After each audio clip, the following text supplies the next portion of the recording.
Wednesday, me did chat too much on the live Wednesday. That's why. That's why I had to take a break. But anyway, but anyway. Yes, lovely people. So let's get back into the conversation. Just we're talking a little bit about this God versus the devil, you know, where we are discussing. Now you sound Jamaican, but are you Grenadian? Jenny, does that answer the question? I hope that answers the question, my love.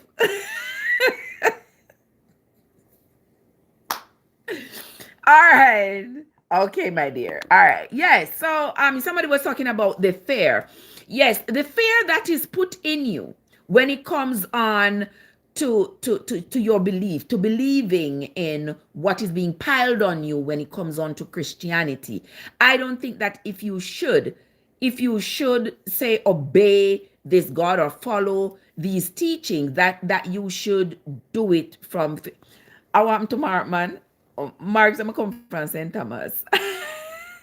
I'm a long way from St. Thomas. I don't think you should have to serve this God out of fear. And I believe that's what it is. When I was on I forget his name, and that guy is live this morning, we had like a robust conversation about the same topic. Somebody says you can't mature when you are in fear. Some should not be teaching, yet do it ignorantly. You are so right, Crisis. You are so right. But remember, that even in the Bible itself, it teaches this fear. When people are deathly afraid, they say, oh, I don't want to die and go to hell because the fire. It is fear. And because of that, people don't get to live their lives wholesomely. Because they are so worried about what's going to happen after death. People, when you die, you die. There is no coming back. Live your life the best way you know how. Be kind to yourself. Be kind to each other. But live your life without fear of what is going to happen when you die. Because when you die, that's it. There is no coming back.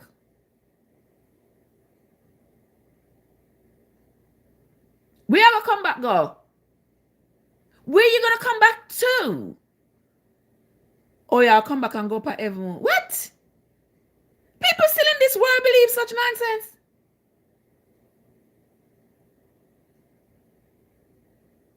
Really?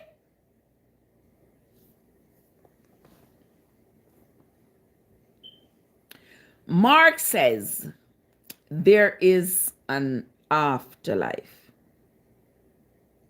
It's called death. It's called death. That's what it is.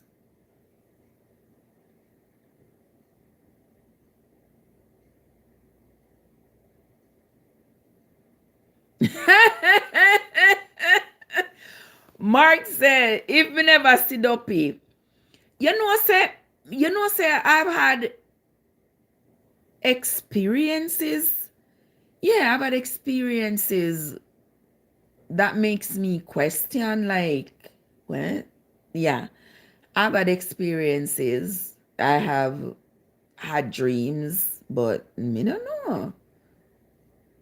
Me don't know. Hi, Christopher. How you doing? Hey, girl, what's up? How you doing? Good to see you. Me see I have one blue jacket on my channel, so you gotta be somebody I know and love. How you doing? How you doing, Christopher? Good to see you. Jules! Jules, what's up? How you doing? Just Scribe says, We don't speak our original language. So how are we communicating? That is a great question. But I guess he understands every language, does he? Top 10. Death is not physical, is a cutoff from the source of life. One become. We're the top 100. Hold on. Top 100 says, death is not physical. It's a cutoff from the source of life. But a cutoff from the source of life is death, isn't it? One become the living dead? That sounds interesting, but you hear that, Jules? He says death is not physical. It's a cutoff from the source of life. One becomes the living dead.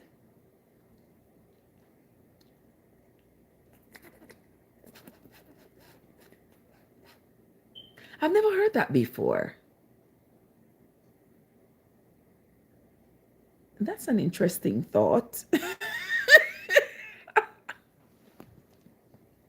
That's an interesting thought. But to me, once you are no longer living, you are no longer breathing, you are no longer able to move around, you are dead. And that's it for you. That chapter is closed. I have never seen anybody who comes back from the dead and tell us what's going on over there, what happened, whether or not there is a part of them, an invisible part of them that continues to reign. We don't know. We don't know. You know, life is so complex, right, Nikki? Both life and death are so complex that I think nature does not intend for us to know, for us to understand its complexities. Because let me say this. I shouldn't be able to have a dream in which my grandmother is telling me things that she would have known when she was alive. Since death is so final, all her thought processes are gone, she shouldn't be able to, right? But haven't you had dreams where your loved ones who have passed away have been able to talk to you in your dream and tell you things that they would have known when they were alive? But we don't understand that part of it because we haven't gotten real conversations and real interactions with the people who have passed on.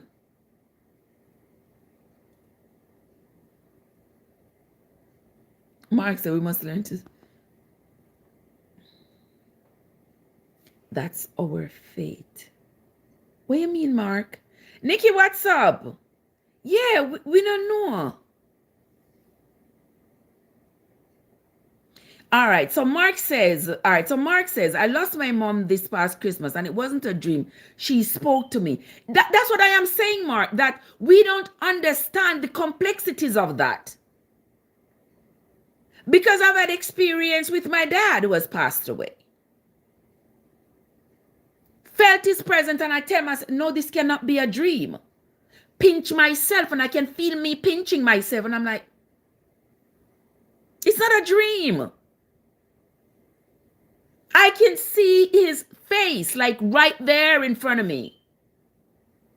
I'm like, what the hell? His voice sounds the same. He looks the same. We don't understand the complexities of that. But one thing is for certain, two things is for sure, is that I cannot call him and he show up.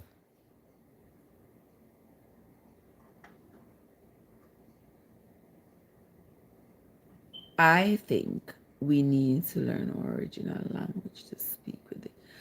All right. He says here, he thinks we need to learn our original language to be able to speak to the Creator. Logical, good morning. Death is as natural as life is. It's all nonverbal, mental communication. because our mouth, tongue, and breath, our body, no voice. Somebody else says our souls live on. And that is the thing. We can always believe that our souls live on, like there is this invisible part of us that escapes the body and continues to live, because that's what ancient people believed. Because what else are they going to do? You can dream, you can see, you can have dreams of your loved ones, but you can't physically see them or touch them.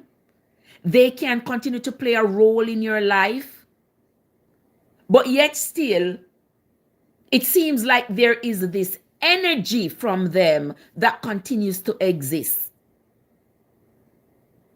And we don't have an explanation for it, do we? We don't have an explanation for it. None of us do. When I go to sleep and I have dreams of loved ones who have passed away, all I can do is just say, well, I had a dream. I saw my dad, I saw my grandma, I saw my aunt, whoever in my dream, and whatever the interaction was in the dream. And somebody says, oh, well, that interaction was not you as your body. It was your spirit actually interacting with the person. But then the conversation is going to go on to well, does my spirit have a mind, have a brain? Can my spirit think? And some people say, no, your spirit can't think.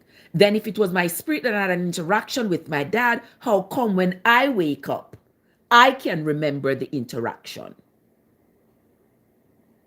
That's something that we can't explain.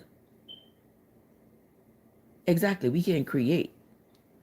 We can't create or destroy energy. That is true. So you see, there's just so much that we don't understand. And because we are not able to scientifically test these things, we can't test it. It's not like we can put it in a petri dish and test it, put it in a lab and test it. We can't. So all we have to rely on is either our experiences, the experiences of others. We can come up with some kind of ideology as to how this happened, how it might happen, but we don't know for sure. Jason said. Jason says, as a nurse, I'm sure you have heard of near-death experiences where the patient says they left the body. I have heard people talk about it. I've never experienced it, but I've heard people talk about these near-death experiences where they think they believe they died. They go towards some kind of light. They see loved ones stretching their hands out to them, telling them. But I can only go from what somebody has said.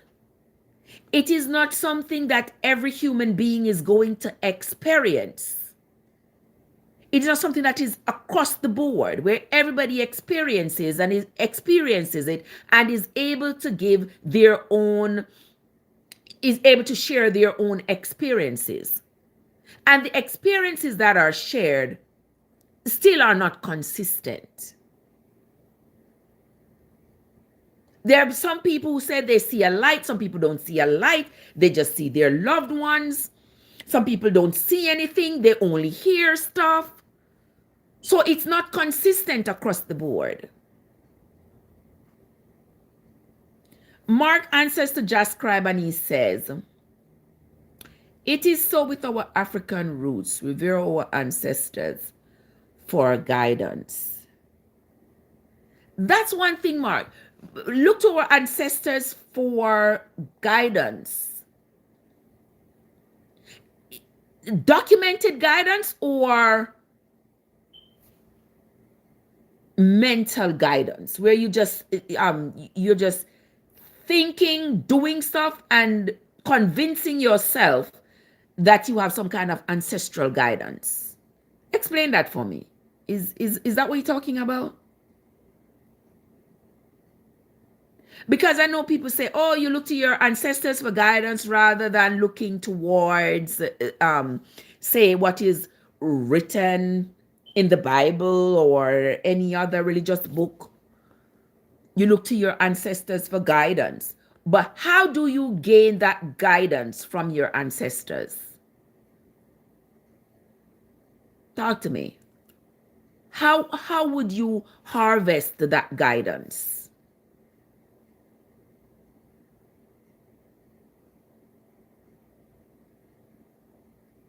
Because I don't know. I'm not going to pretend I do, because I don't. Any guidance I'm going to harvest from my ancestors would be something like what I was taught by my grandmother. You have to tap into the energy source, all right? How do you do that? How do you tap into that energy source? Do you start engaging some kind of sorcery? How do you do that? You have the ability to get in touch with them, but you have to experience it for yourself. Okay. Does that mean I have to engage in some kind of witchery? What? What do you mean? Explain it to me. Meditation and prayer.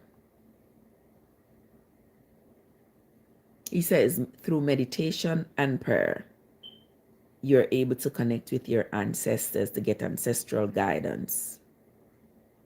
Why does that seem so vague to me? I'm sure it's not vague just to me. Somebody says, first you must meditate. Don't say sorcery, because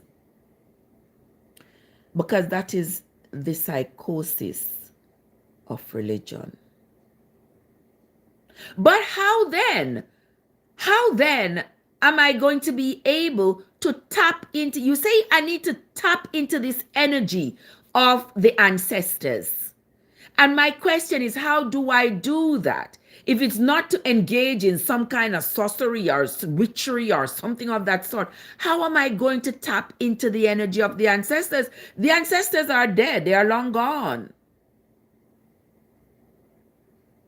How am I going to do that? I'm just asking, because if you have been able to do it, and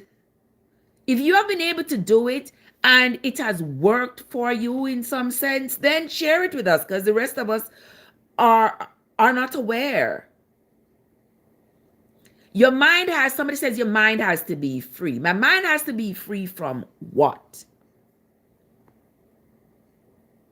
All right. Christianity uses words like abomination, sorcery to keep you from knowing yourself and your power.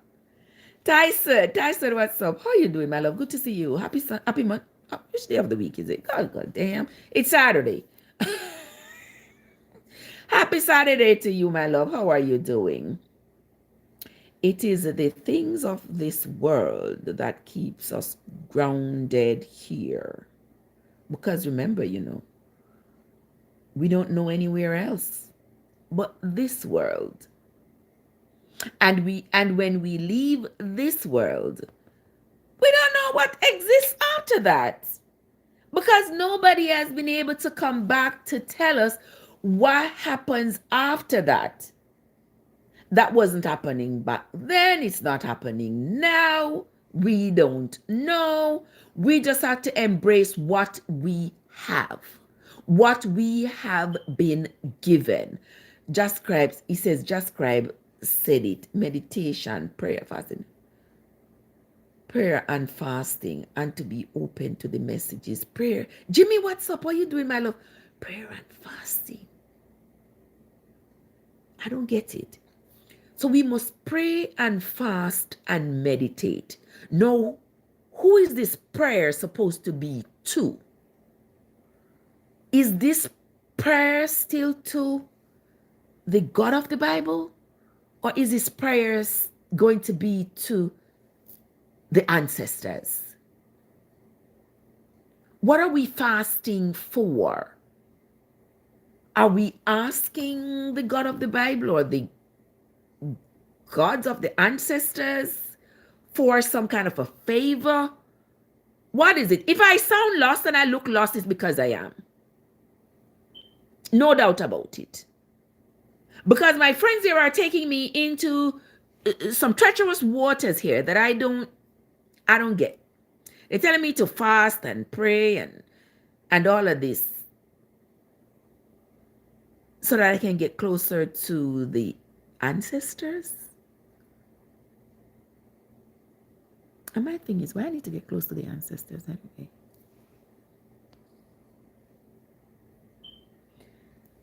Somebody says, let me see what I want to say. So then, why fear the unknown? That is my question. Why fear the unknown? There's no reason to be afraid when you have absolutely no clue what is going to happen. I agree with you. Dion, what's up? Dion, what's up? I ain't seen you in a hot minute. Where you been? What's up with you? Dial up. Me I gotta take away the phone, you know. Me I gotta take away the phone. Yeah, me are one of them what they conspire against you if you take away the phone. He says you should lean on the understanding of this world, but lean not on your own understanding. It's down to our conscience to feel fear or elated. A happy being. Yes, enough of we are gonna take away the phone, man, because you have to behave yourself. You have to behave yourself, you are going too bad. So-called witches, you know them people. So-called witches fast and purify themselves to conjure up demons. So it's a principle of all spirituality. Well, in that case then, Mark, I am going to make known my fear of that, because I have a fear of conjuring up any demons, conjuring up any demons. I don't have anything to do with demons. I have everything to do with the living. Because I can talk to the living, we can come to a common understanding, but I cannot do the same with a spirit that's going to be coming from what you call the other side. I cannot reason with a spirit. I cannot have an understanding with a spirit. So therefore, I would have absolutely no inclination to do any kind of fasting or meditation, anything to do with that kind of sorcery, that me call it. So if that is what you are telling me, that's what I need to do to get in touch with the ancestors, then I don't need to get in touch with them. Yeah, because I know there's one thing that I know for sure is that death is certain. That is one element of humans living. But see, if you give an exchange to all up, one more, no, just one. You have one more chance, not two. Yeah. So the fact that I can have a conversation with the living, we can come to a common understanding. I can appreciate that. And I can try to modify my behavior so that I can live well with other human beings. But if you tell me something, I need to go pray and fast and conjure up spirits for getting connection with the ancestors, and me don't need that. Me don't need that. Because what is that supposed to do? How is that supposed to help me to be the best human being that I can be? How is that supposed to help me to embrace you as a human being and treat you with love and grace and kindness? Oh. Mark put a hand on my head. I had to cover up my granny them. Thank you, Mark. Thank you, Mark. I appreciate that. Joseph is in the house. Joseph, what's up? How are you doing? Happy Saturday to you, Joseph, and all the people in the chat. Joseph say, yo, everybody, for no good. Thank you, Joseph. So if you know death is natural, all right, this is a question somebody's asking. So if you know death is natural, it can't be the end. Everything is a cycle and has phases. Mike, how you doing? Yeah. Yes, I believe death is final. Me nah come back. Me pitney them coulda ball blood. I'm not going to come back. If love could I save you for any of us from dying, we wouldn't die. Because there is somebody who loves us world without end. But it can't save, we still go dead. And them could have ball, them could have ball, them could have ball, them could have prayed, them could have gone on a sackcloth and ashes. One thing is definitely not going to happen is that you are not going to get up out of that casket. You're not going to get up out of that grave. You're not going to shake off death. You're not going to walk around again. You're not going to go back to work. You are gone. Your energy lives on in your deeds when you're alive, in your children, in what you taught them, in any messages, any good messages you left behind, whether you documented, your experiences, that lives on. But physically, you are gone, and physically you ain't coming back.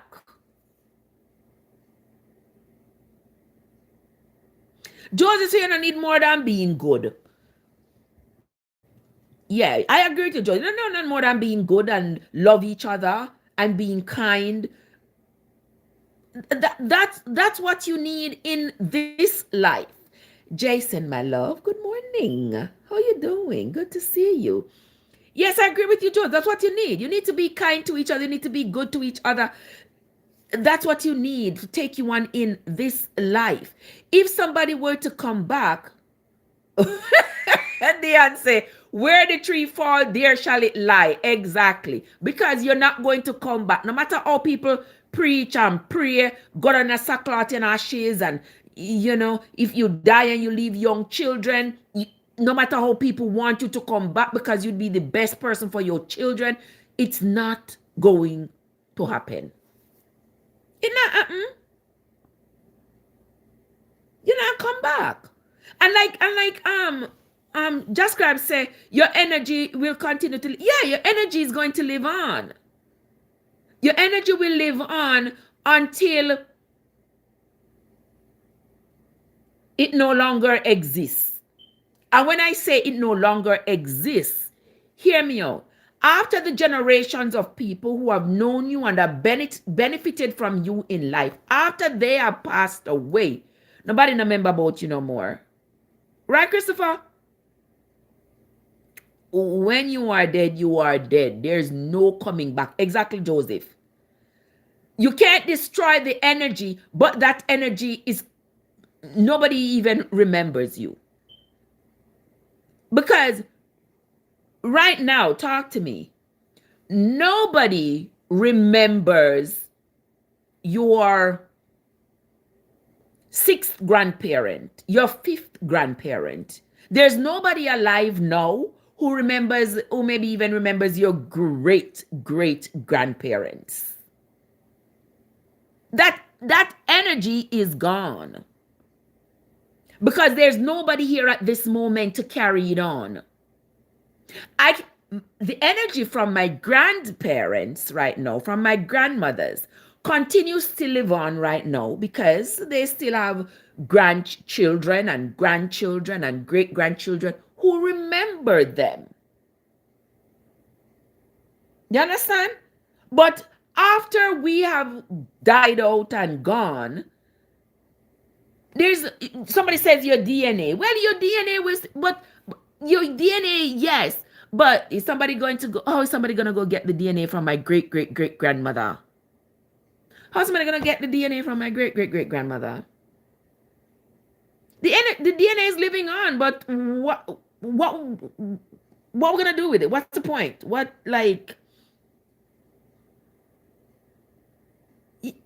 Yes, their essence will continue to live inside of you, but there's nobody who's going to be able to harvest it and say, oh, this this essence of Trev is coming from her great grandmother. Because I remember her great grandmother, she used to look the same way, she used to talk the same way. Oh my goodness. No, you're not gonna know. You may, yes, you're a reflection of your ancestors, but how are we gonna know?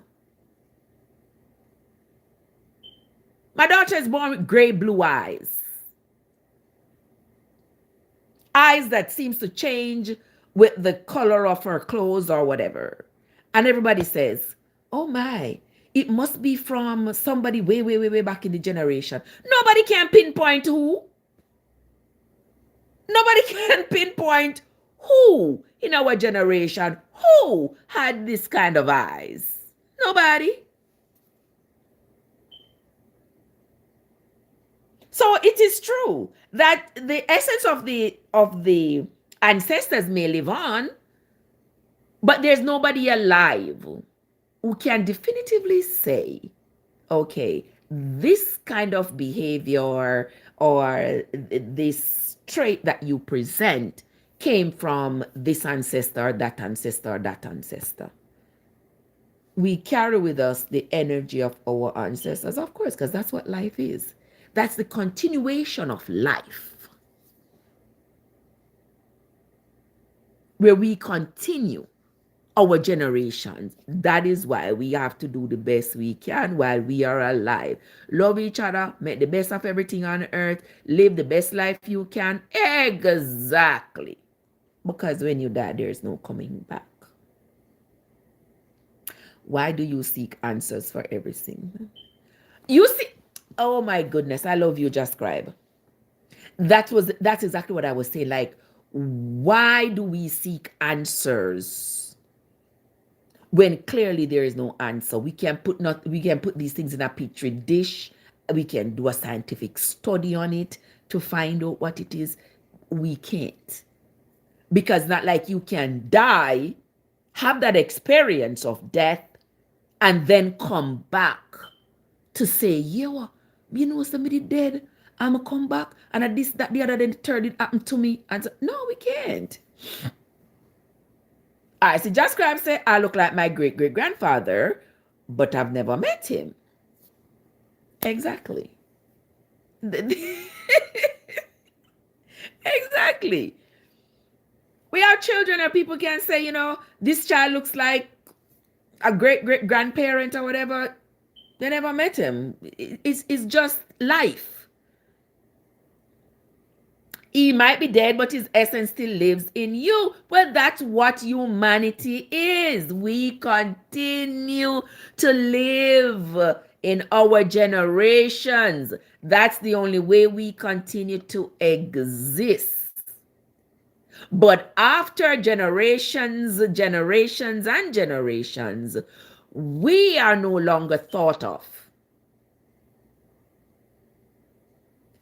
You are no longer thought of because there will be nobody alive who remembers you. You're dead. You're gone. Nobody remember you.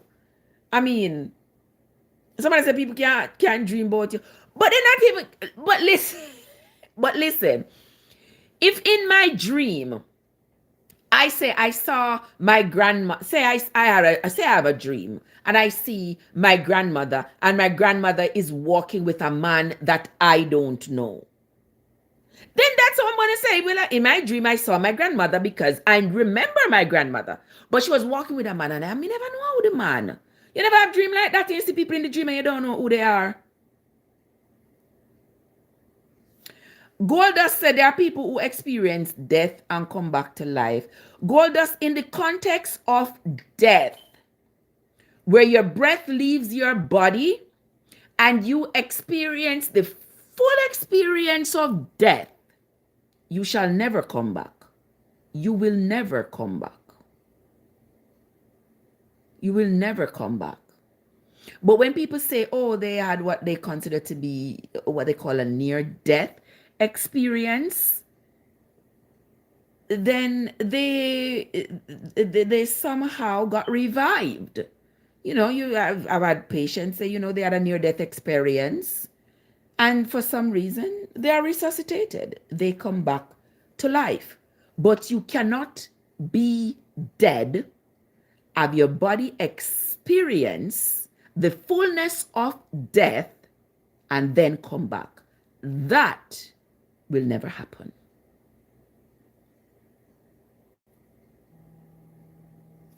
Oh, this call me. What ya? I don't want to let me hear my mommy I say.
Our people may come back. Mm-hmm. All right, people may come back. I am back. Me see what I miss. Somebody says, all right. Somebody say, yeah. What you mean, gold dust? You mean that people can die, experience the full effect of death, and come back to life? Where have you ever seen that happen? Ron, what's up? Where have you ever seen that happen? Lead me to the light. Where have you seen somebody experience the fullness of death and then come back to life? I mean, dead, completely dead.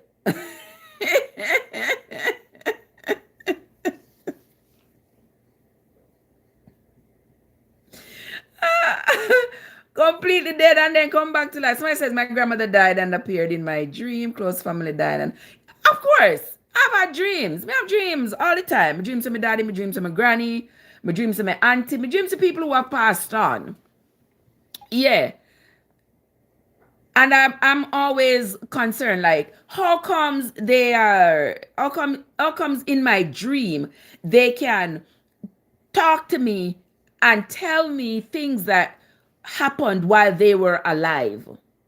How what's the cognition with a spirit? Me not get it. I guess we never will. we never will. That's something we can't understand. Ran say, I have spoken to God and his son. Wow, Ran, powerful man. We have one powerful man over here, so just come in say, I have spoken to God and his son. I have seen mighty things. Talk to me, Ron. What kind of mighty things have you seen? Exactly, describe. There is so much that we as humans, we cannot explain. Our human brain, our human brain needs closure. We are nosy. We want to understand. Like you know, describe. We are nosy. We want to understand. I appreciate that. I appreciate that. We want to understand how we got here. What's our purpose here? When we leave here, what happens? We want to understand because as humans, it is our nature to be nosy. And we want to know. But whatever it is, the powers that be has limited our understanding of it all. And that's just the plain truth. And we still are not accepting that we are limited. We're still pushing the boundaries. We are like children, always ask. Exactly. We are like children, always asking questions, always pushing the boundaries, always trying to learn more and more and more. And even when nature has limited us, we're still pushing the boundaries. Albie, what's how you doing? Ron, talk to me. Let me understand what God tell you say. Tell me what God tell you. You say you have spoken to God and you have spoken to his son. What God tell you say? Me want to hear. Why tell you say? Because all right, Ron say, no, listen to this now. Ron say is angels, the Holy Spirit baptizing me. The Spirit of God blew next to my right ear, and a thick white cloud violently blew on me and covered my body. And that was only the beginning. What else, Atmaran? Talk to me. Talk to me, because that sounds like a profound experience. Felicia, good morning. How are you doing? And fabulous, what's up? And my question has always been, how come God would reveal himself to some people, but not reveal himself to everybody, but then leaves the rest of us in limbo, in mental limbo, where we have to question whether or not these people who claim to have had these experiences really did, because nobody else saw these experiences. Nobody else experienced what they were experienced what they experienced, and nobody was there to witness what they experienced. I don't understand why you say your God would be so secretive. You know, why wouldn't he want to reveal himself to all of us? Why is in secret cahoots with one person? You get what I mean? And then punish the rest of us for not believing when that one person come forward and say, oh, he talked to me, I saw him, he did this for me, did that for me. I don't get it. What the secrecy is about? And somebody was asking about the devil, where we say is it really God versus the devil, or is it that they are the same energy? And as I was saying earlier, that I believe they are the same energy. Somebody said them not think so. Well, we can agree to disagree. I believe they are the same energy, because one of the things that I say is if the devil is causing all these problems, young king, bless up a nice clean self, how you doing? Good to see you.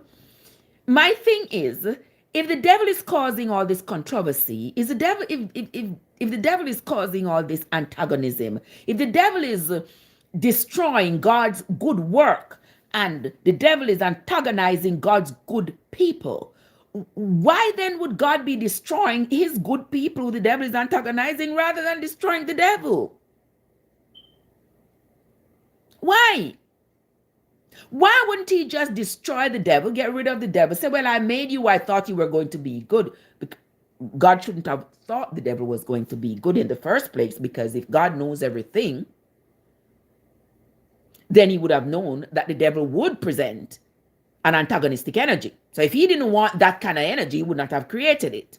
All right, I rest my case where that is concerned.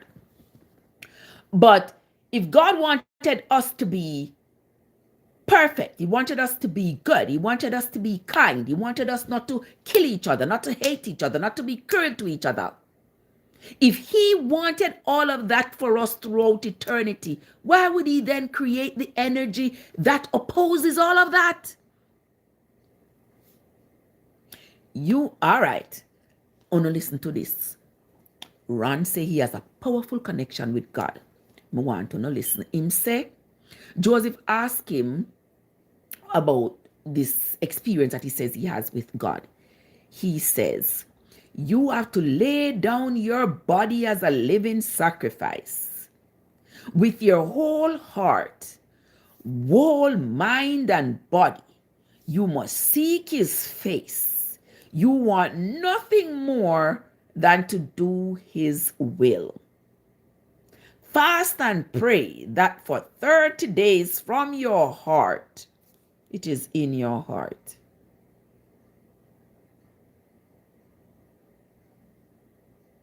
But then when you get up from praying, the energy that's going to cause you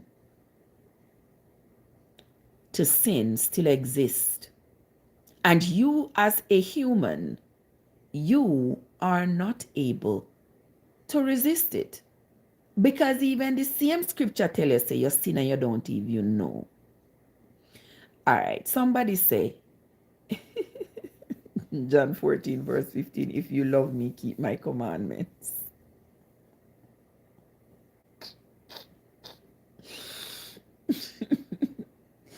If you love me, take away the energy that you made that's causing me to not be able to keep the commandments.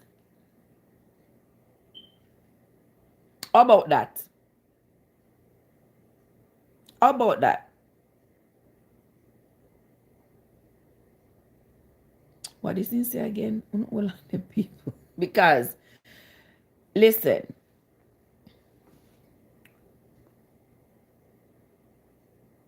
I have to think about things logically. I am not a spirit. So I have to think about things logically. Okay? And I have to think about things in my capacity as a human being and acknowledge my limitations. Okay? Ron says, 2 John 1 verse 6, and this is love, that we walk after his commandments. This is the commandment, that as ye have heard from the beginning, he should walk in. If you have holy forgiveness, God will not impute sin on you. Hold on there. If you have holy forgiveness, God will not impute sin on you. So are you not human? Why would God want to impute sin on you and then require you to come and pray to him, to ask him to forgive you for the same sin that you were born in and shaped in the iniquity that you are not able to shake off on your own? Why I gotta set you up? That to me is a straight setup. I'm going to set you up to sin. You cannot escape it. I mean, I tell you straight up, you cannot escape it. You are going to sin. But listen, the energy that I make that's causing you to sin, don't worry about it. Just come back, come pray to me and ask me to forgive you for that sin. And even as you get up from praying to me, you are still going to sin some more. Because you are human and you cannot escape sinning. So that means you would have depend on your knee 24/7. You would have never come off of your knee because you have to always be going to beg God to ask God for forgiveness. And God constantly has his hand in your sinning, and you are constantly asking him to forgive you. Does that make sense? That don't make no sense, Alex. Because if it's his doing, if you drinking the poison is my doing, I am the one who can control you not drinking that poison, but yet still I refuse to. I am constantly pouring poison in your cup and asking you to, and you are drinking from that cup because you cannot do any better. But at the same time, you are begging me, please, don't let this poison kill me.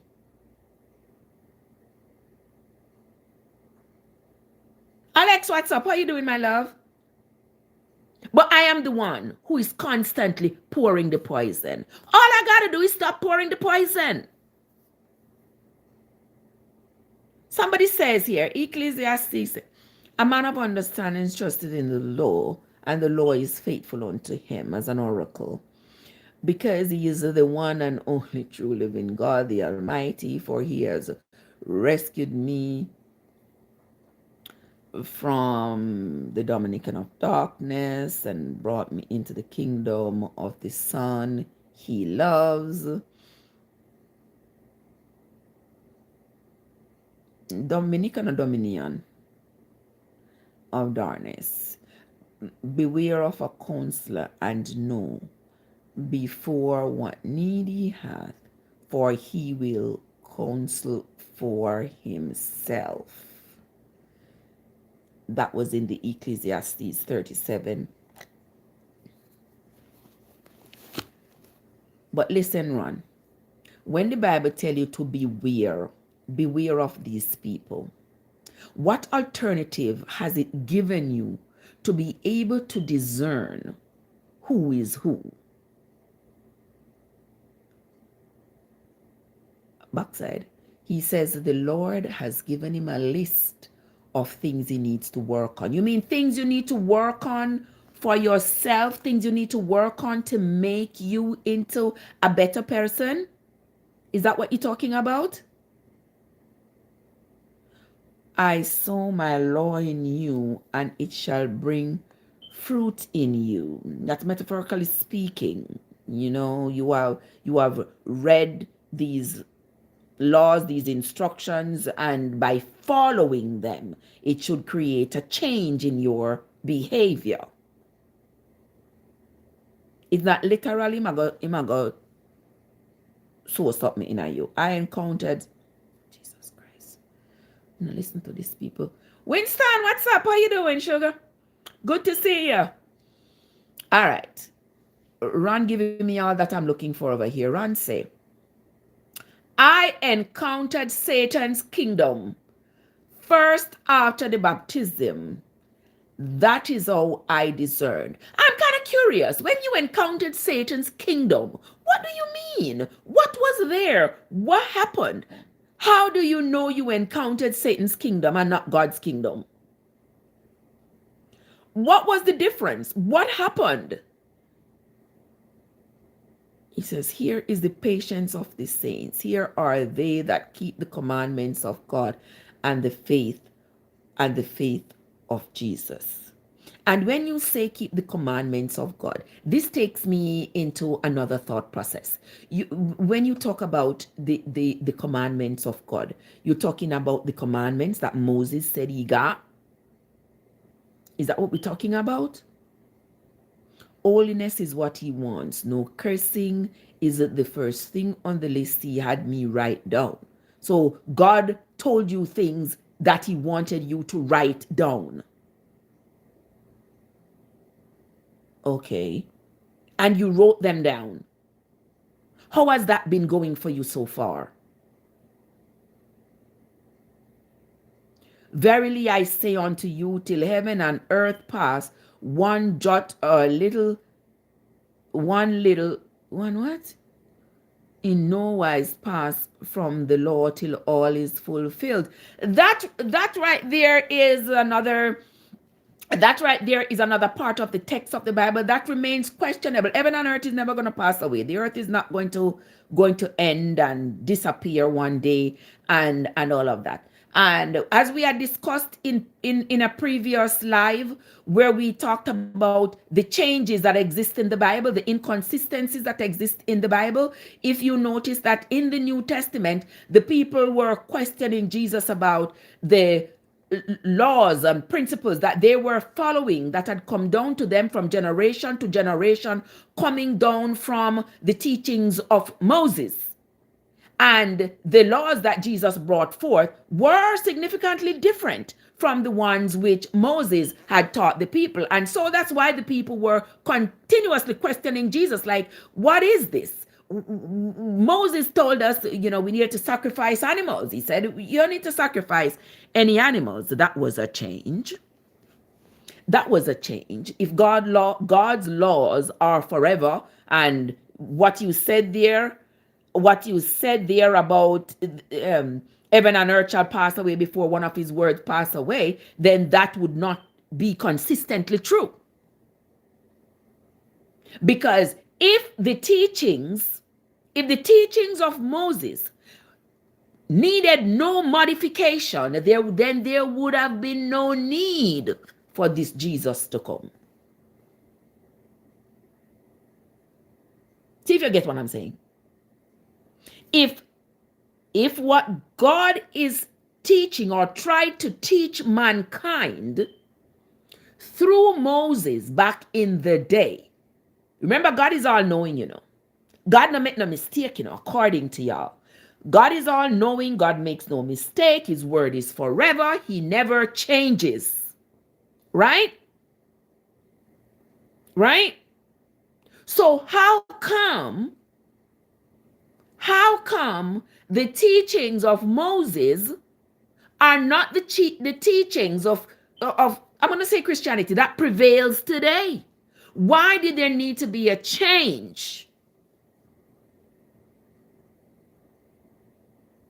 Why did the people have to stop sacrificing cow and goat and sheep and whatever, and this Jesus had to come and make one sacrifice of himself, and then they say, oh, his sacrifice meant that you are free from sin, but you continue to sin and you continue to ask for forgiveness morning, noon, and night? How come? Something is not right there, so. Can a man murder? Only sacrificial laws are done away with. All right, Ron. Ron says, only sacrificial laws are done away with. So God messed up when he came on to the sacrificial laws. He messed up. When Moses said, God told him that these were supposed to be the laws for mankind for generation to generation to generation and forever. So who messed up then? This current culture needs to learn God's laws, statutes, and commandment. Ron, that is why we are here. That's why we are questioning, because if the laws of God are consistent, if they were consistent, then there would be no need for change. Because if God knows everything, if God does nothing wrong, then whatever God taught Moses to told Moses to tell the people is what should remain forever and ever. People, I'm not being facetious here. I am being logical. If God never changes, if whatever God said from the beginning is what is supposed to reign till the end, because God is all knowing, God knows everything, then there should be no change in his teachings. Then there should be no change, because he would have gotten it right the first time.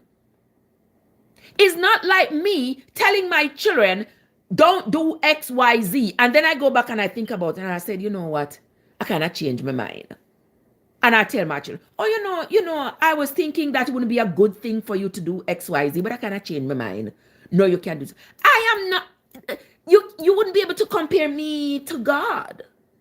Because then I would not have known the outcome before I would have said what I said to my children. But God would be different.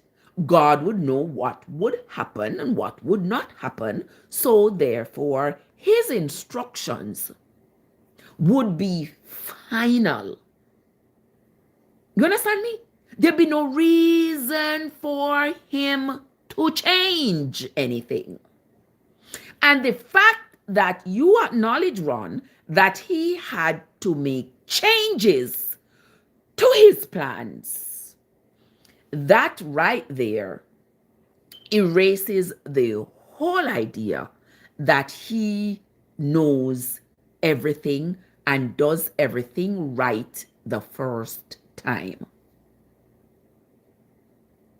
I'm just being reasonable. I'm not going out of my human capacity here.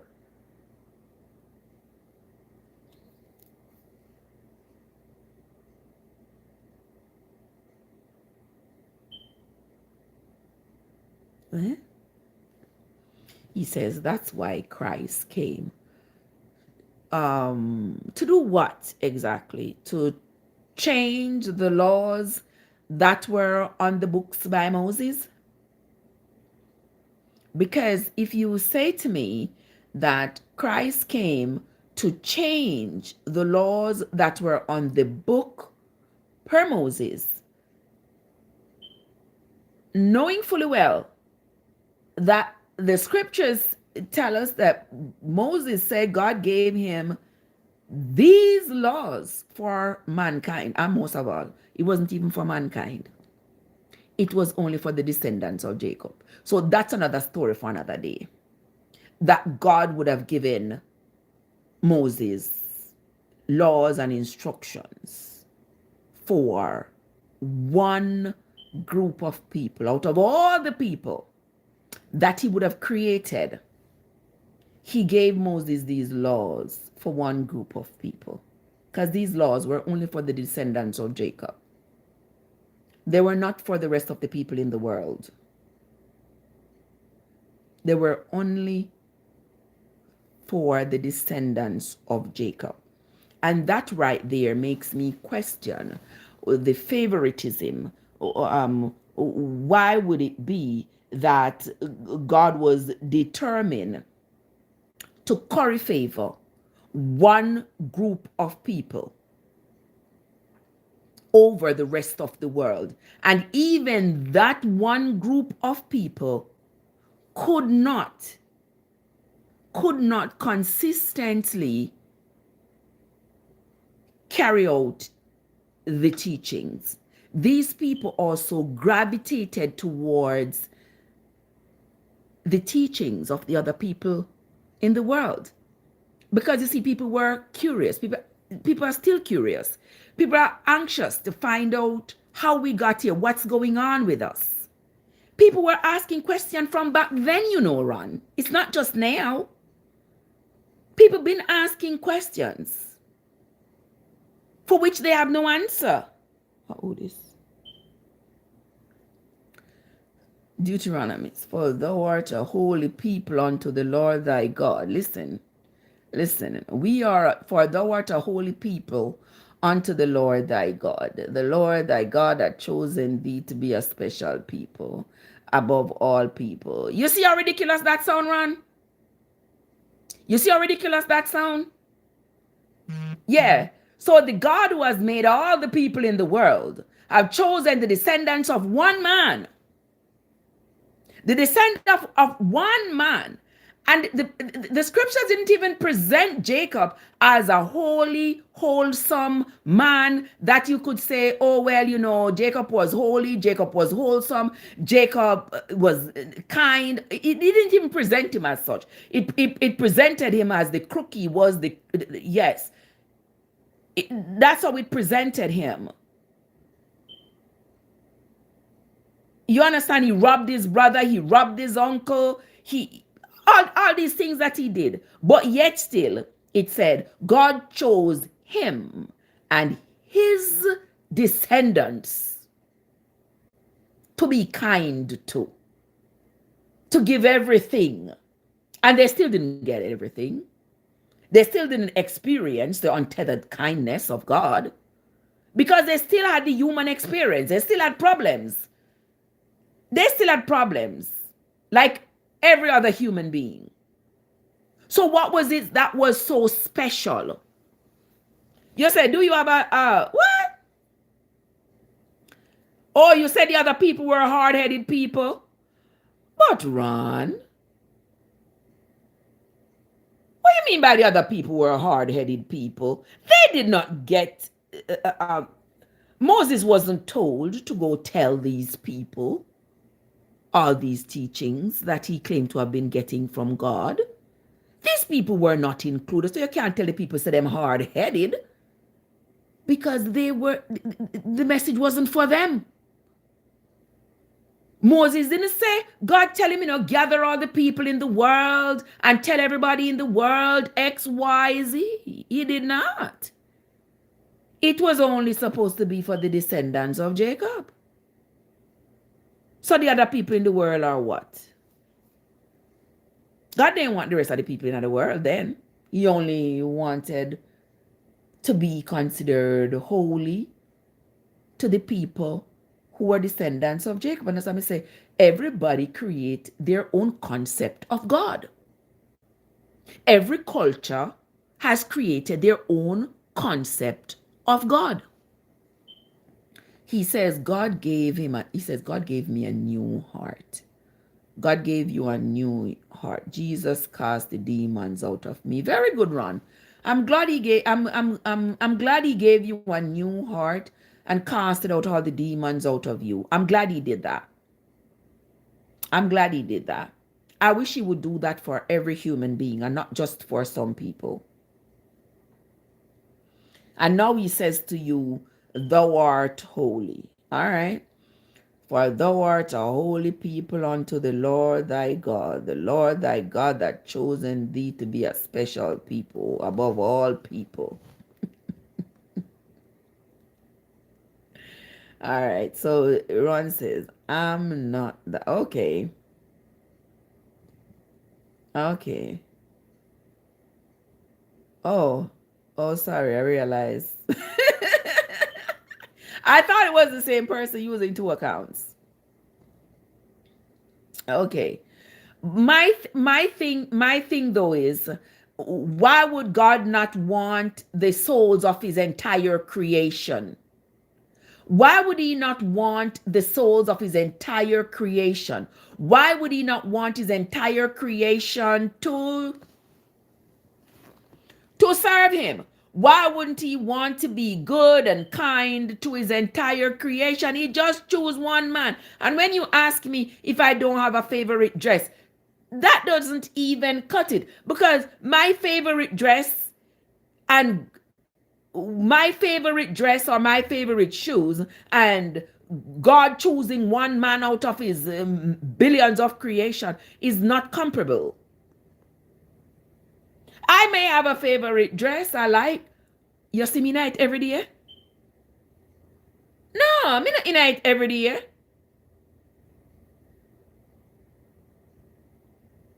Me might have one favorite shoes, but you don't see me in it every day. So it's not comparable to when you're talking about when we're talking about God and God choosing one man.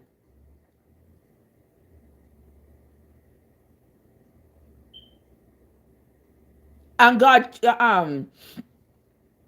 choosing one man and claiming that this one man, and claiming that this one man is the only person that he wants to save, and this man's descendants. That don't make no sense. No, I said, why can't God have a favorite people every day?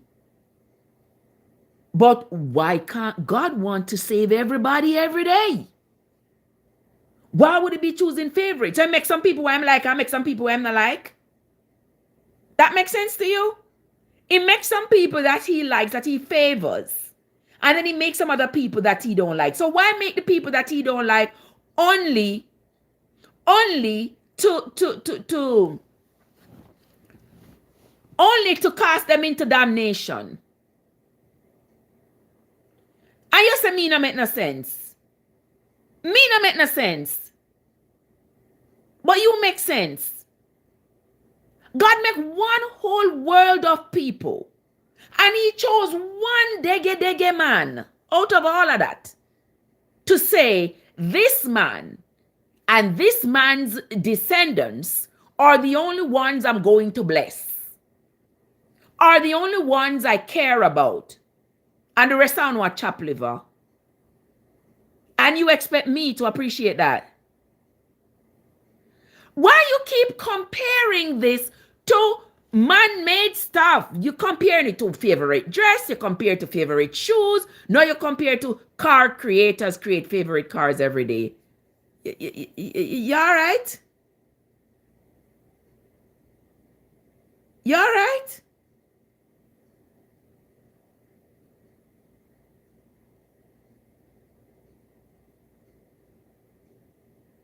Please. There is going to be another age. All this will pass away. The earth will be made new. Jesus will be king. There will not be anything that offends or in any abomination or cause a lie to enter. And I was wondering why that day is taking so long to come. Wasn't that day supposed to come after Noah? Wasn't that day supposed to come after Noah? Didn't God say he found favor in Noah's wife, Noah 3 sons and their wives? He found favor in them, and everybody else in the earth was sinful and wicked. So him drown off everybody, even the poor little ants them. Him drown off every creature, every crawling creature, everything in the sea, everything in the air. He drowned it off everything. And he left 8 human beings who he thought were worthy to continue living. And he drowned everybody else. And these same 8 people were able to repopulate the earth with people wicked like you. Now you tell me. If when me say God mess up. God mess up stuff right here. So one bunch of confusion. When you think logically, you cannot go with this. You can't. If you are thinking logically, but those of you who are thinking out of fear, Lord, if me say this not sound logical, God go strike me to death. Oh Lord, me I go blaspheme. Oh, people who live with that kind of fear obstructs knowledge from entering in our mind. Because fear has crowded out rationality out of your mind. Yes, and he chose. God have a right to have favorites. He can have favorites, and he chose the Israelites to be his favorites. All right. All right. All right. So what the rest of you who are not Israelites? The rest of you who are not Israelites, why not do they pray then? That's my question. He says God is free to have favorites, and he has chosen the Israelites to be his favorite, and they are the ones they are the ones he's doing everything for, to make prosperous and all of these things, right? So my question to that is, if you know that and you are comfortable with that, why are you praying? Why are you praising this God then? You already know he's not going to do nothing for you because you're not Israelite. You already know him to favor you. He's not going to make you happy. He's not going to make you wealthy. He's not going to make you have a good job. He's not going to do anything good for you. So why are you praising and serving him if you know that? I'm just ask because you said that. Joseph said,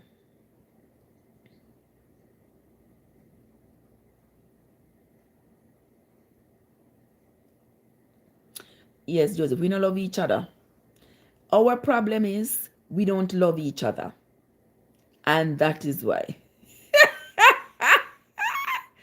Ron say he agree with God to choose favorite. That's why I love God. That's God.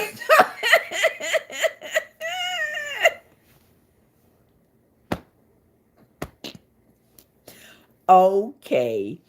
The others will live and die. So what happened to the one them why I'm favorite? Them not gonna live and die.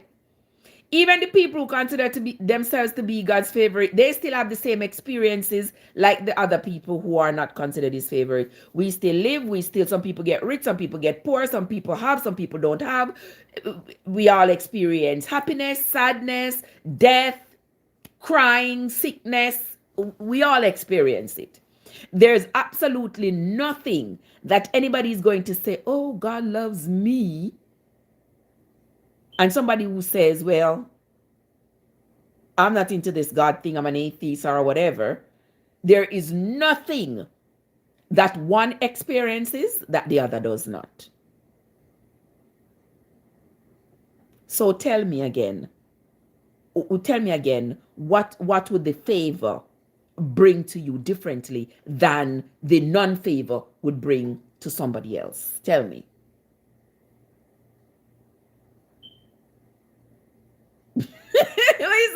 I never even thought of God as having favorites. Well, according to the Bible, he does. He does, because even remember in Matthew when he was sending out the disciples to go to do healing and whatever, he told them initially.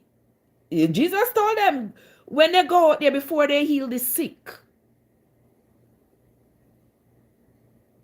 they should determine whether or not those people are descendants of Jacob. So you need not send them out there willy-nilly to go out there and say, oh, just go heal any sick. Anybody who is sick, heal them. Right, say, if you draw closer to him, he will draw closer to you. Nonsense. Nonsense.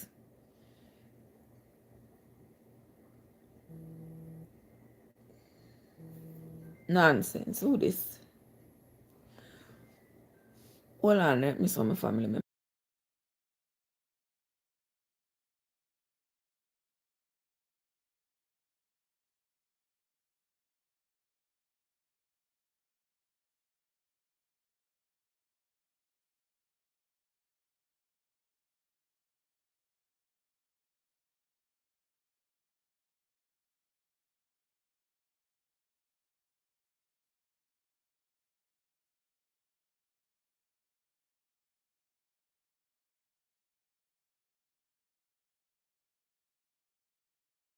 My family member, them always there on my life, undercover.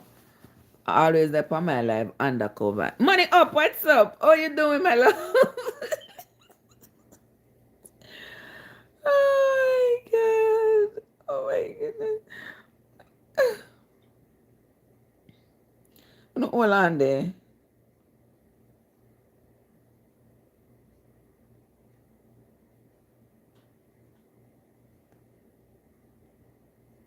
Jesus have mercy.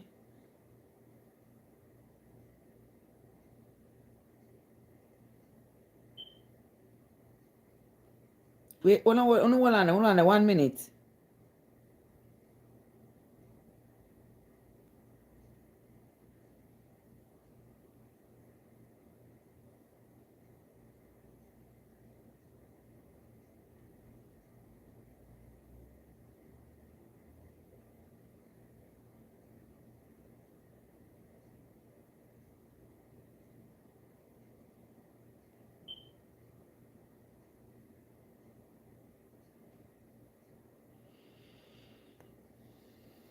All right, let's go back to talking. Let's see what the people them saying in the chat.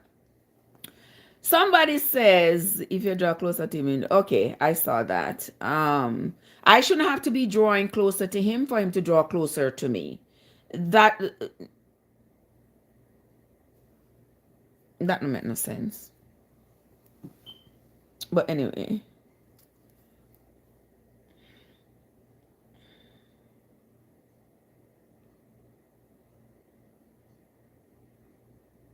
Hold on, the people.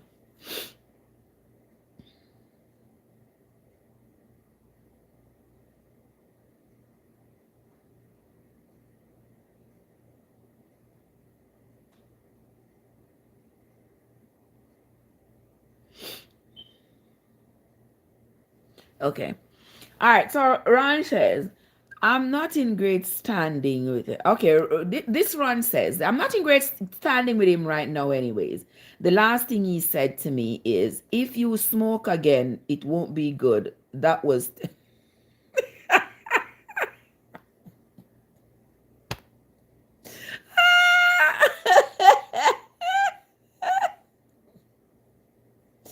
Oh my goodness. Ron says, the last thing God said to him, Jenny, no laugh. It's funny. He said, God talked to him, you know. He said, God talked to him and God revealed some mysterious things to him. And now he's saying, not in great standing with God right now, because 10 months ago, God tell him, say, if you smoke again, it's not going to be good. Well, I'm going to smoke some weed next time.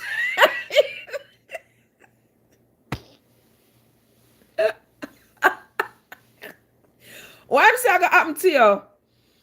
What I'm saying, I wish I could be there with you so I could pray with you. I want everybody to be safe. But I thought you could pray from anywhere you are. I believe you can pray from wherever you are. You don't have to be here with me. Somebody says, oh, for many are deceived by their own vain opinion, and an evil suspicion had overthrown their judgment. I'm here to talk. Me deceived by my own vain opinion.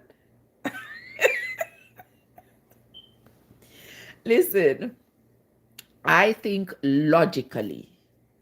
Me not in this fantasy.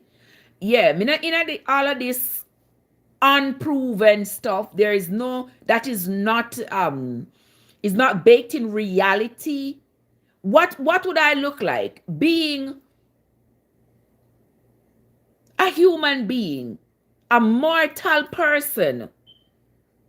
And here I am, wasting my time thinking about the realms of immortality. That sounds like I'm crazy.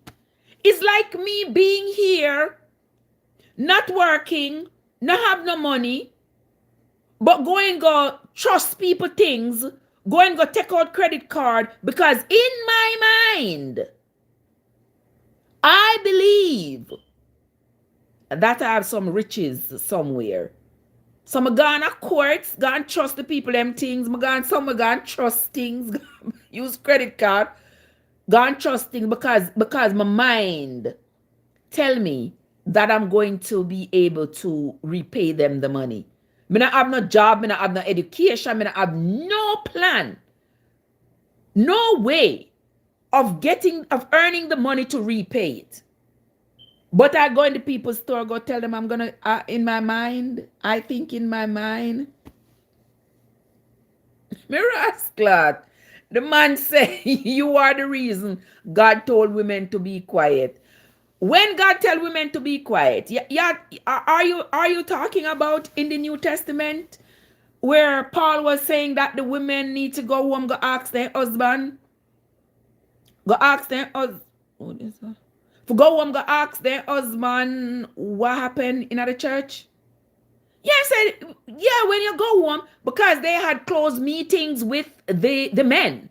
Because we're coming from a patriarchal society where everything had to be the man. If you notice, even in a Genesis, them say woman come from man ribs. No, woman not come from no man ribs. This is not logical for a woman to come from a man's rib. And if you check a man, you will find out that there is no man that has less ribs than a woman. Nobody not take no ribs out of no man and met no woman. That was their way of saying, of belittling women, of devaluing women. You understand? That was their way of devaluing women. Nobody not take no ribs because a man couldn't be here without a woman. Everybody who has been here, a woman birthed them.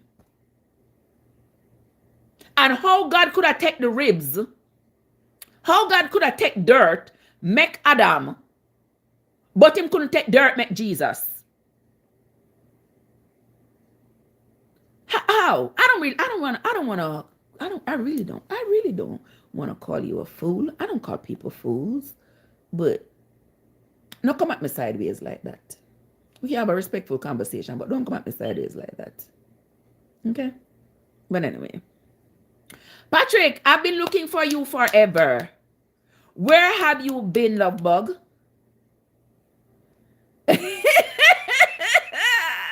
Patrick said, trust and not pay. There is no other way. Trust that Jesus will pay for you. Exactly. That is so ridiculous, right? That is absolutely ridiculous. All right. Ron said, beware. Matthew said, beware of false prophets, which come to you in sheep's clothing, but in. I'm glad you said that. I'm glad you said that. And now that you have said that, go look in a mirror. I don't even know which one of them I talk to, because it seems like there are two runs in the chat. I don't know which one of them I talk, but if you can't fit, we hear it. There has to be order. Otherwise, there's the prince of the spirit of contention. As we have here, God's kingdom is not a democracy.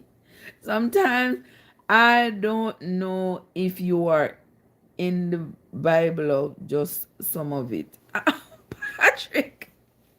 Patrick, you know, I never did nowhere without the Bible, you know. I never did nowhere without it. I never did nowhere without it. Trust me. What a piece of audacity. You don't hear this, But black women make horrible financial decisions and beg God to help them out of it. You have some audacity. You have some nerve. And which one of them God ever take out of any bad financial decisions they have made? You ever see God come take anybody out of any bad financial decision, whether it be a black woman, white man, whichever woman, or man for that matter? You ever see God come take anybody out of them bad financial decisions? No.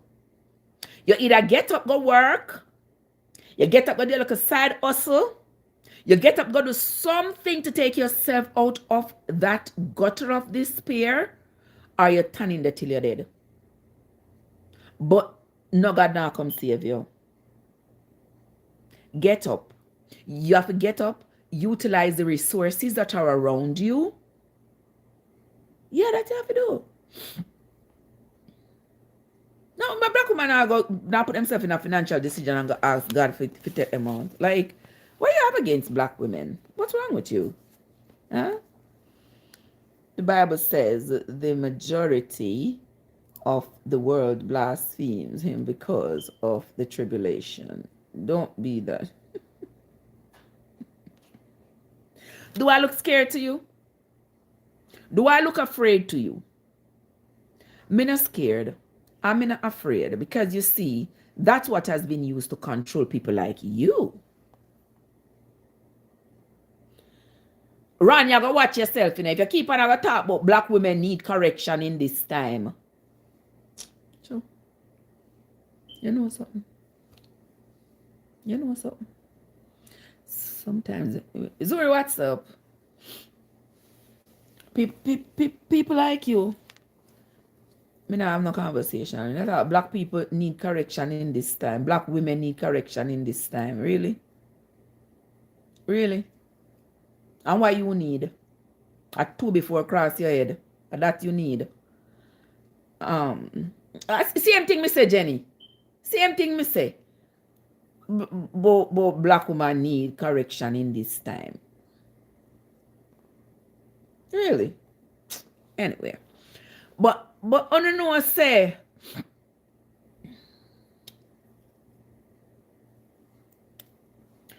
I'm in a conversation with you.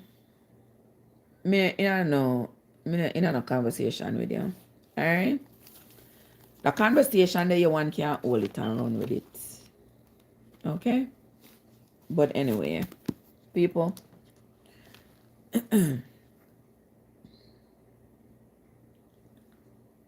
You know who need a day of atonement? Your mother.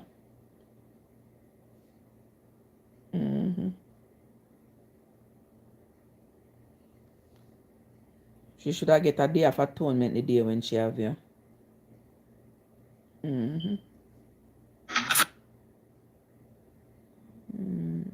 Yeah. Well, I choose she didn't get the day of atonement. I choose she didn't get the day of atonement when she have you. That's why you come here now. They come try I come with your misery upon black people. Watch your mouth. Watch yourself. Your finger them a type on the wrong key, Ron. Your finger them a type the wrong key. Watch yourself. Somebody say only the peace. Oh, I'm delete it. Okay, good. Very good. Very good in delete it. Thank you, Jules. Thank you very much, Jules. You did well. I appreciate you. I appreciate you. Yeah. But anywho, Jules take care of him for me, Jenny. Somebody asked me about the Exodus. Patrick, what's up with you? Where you been? Is it you who haven't been here or is it me? Mr. People? Look, is me sending one message right here, yeah? Yes, me sending one message, Mr. People. I can't log on TikTok. On my other page. You know see it? You see it? Unless you agree to give them untethered access to the you know that new people own TikTok. It's now America who own it. Them people they who own it. You don't know what I talk about, right? Yeah. So there are new guidelines and all these things. So therefore, unless you press this little agree thing, you can't move forward. You can't move forward on TikTok. But anyway, let's talk about what we're gonna talk about now. Grimbal. Let's talk about it, Grimbal. Yesterday they asked me to agree to some bullshit. Yes, me love. Yes, my love. So you have to agree to be able to continue posting or continue to use the platform basically. And yeah, Panda 1 year, me just me click the agree. Panda 1 year because hey, you know, some people say, you know, them know everything about we already and all of this. I mean, that is so, but there is such an overreach. There's such an overreach. You understand? Because now apparently they don't have to go through Google anymore to get your information. It is now free for them, basically anybody. So we are like sitting ducks. Yeah. Gilly, what's up? Yes, so let's talk about the Exodus. Yeah, Midifista Gimbal said, beside this, he gave them knowledge and the law of life for an heritage. He gave them knowledge and the law of life for an heritage. This law of life was, are we talking about it still having been given to only the descendants of Jacob? I guess only the descendants of Jacob, because nobody else never get it. And you know, that's where I have the problem, Grimbal. That's where I have the problem.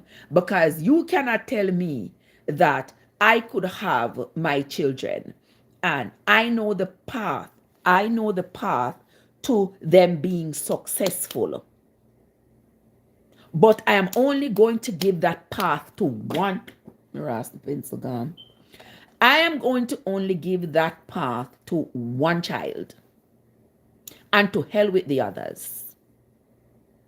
And then I expect the others to come save me from going into a nursing home. Them to come applaud me to everybody and say, oh, my mom is such a great mom.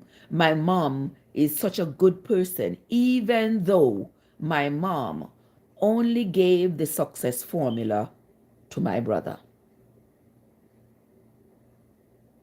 You get where me I go with this? Somebody says, you have in something second, which book that you read out of? Well, I have one book named Esdras. Which book that you read out of? You have said that the other nations born of Adam are nothing, that they are like a spit, and you have compared their abundance to a drop from a pitcher. Really? What you mean? What you mean by that? What you mean by that, Grimbal? Are the Apocrypha I read from? Oh, okay. Me never read the Apocrypha yet.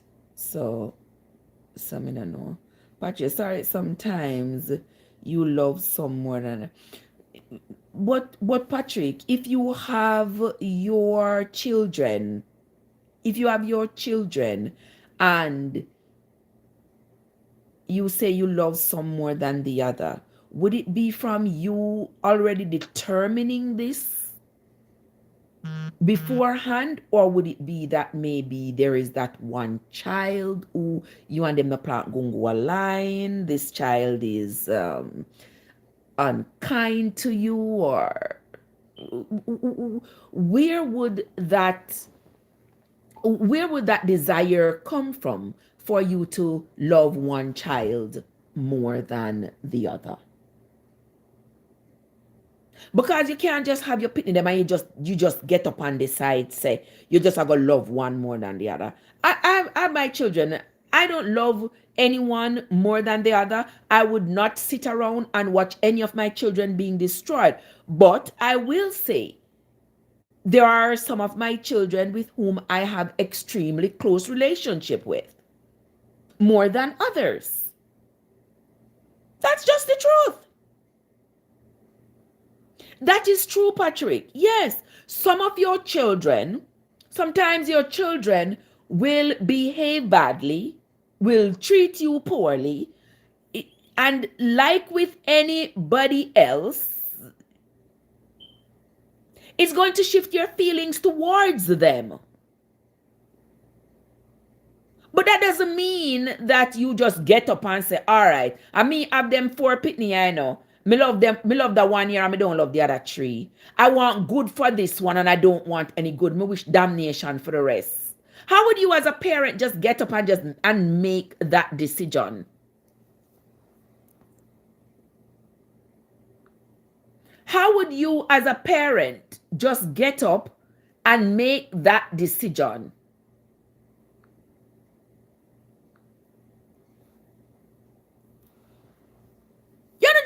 Me couldn't just get up and make that decision that I don't like some of my children.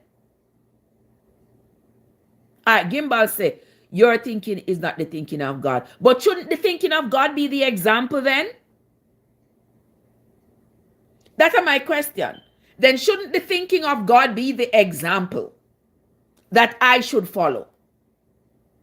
So if God can make the entire world with all these people, and then he's going to choose one man and the descendants of this one man to be the people that he's going to be concerned about, be worried about. They are the ones he wants to love him and praise him. They are the ones that he's going to look out for. Dami! Dami, sak pase chérie.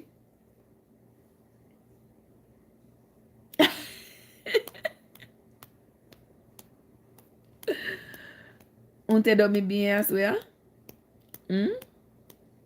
Ça passe, Shay. Ah, good to see you, my love. I see you fix your hair. It looks so nice. Yeah. I'm doing great, Shay. Mm-hmm.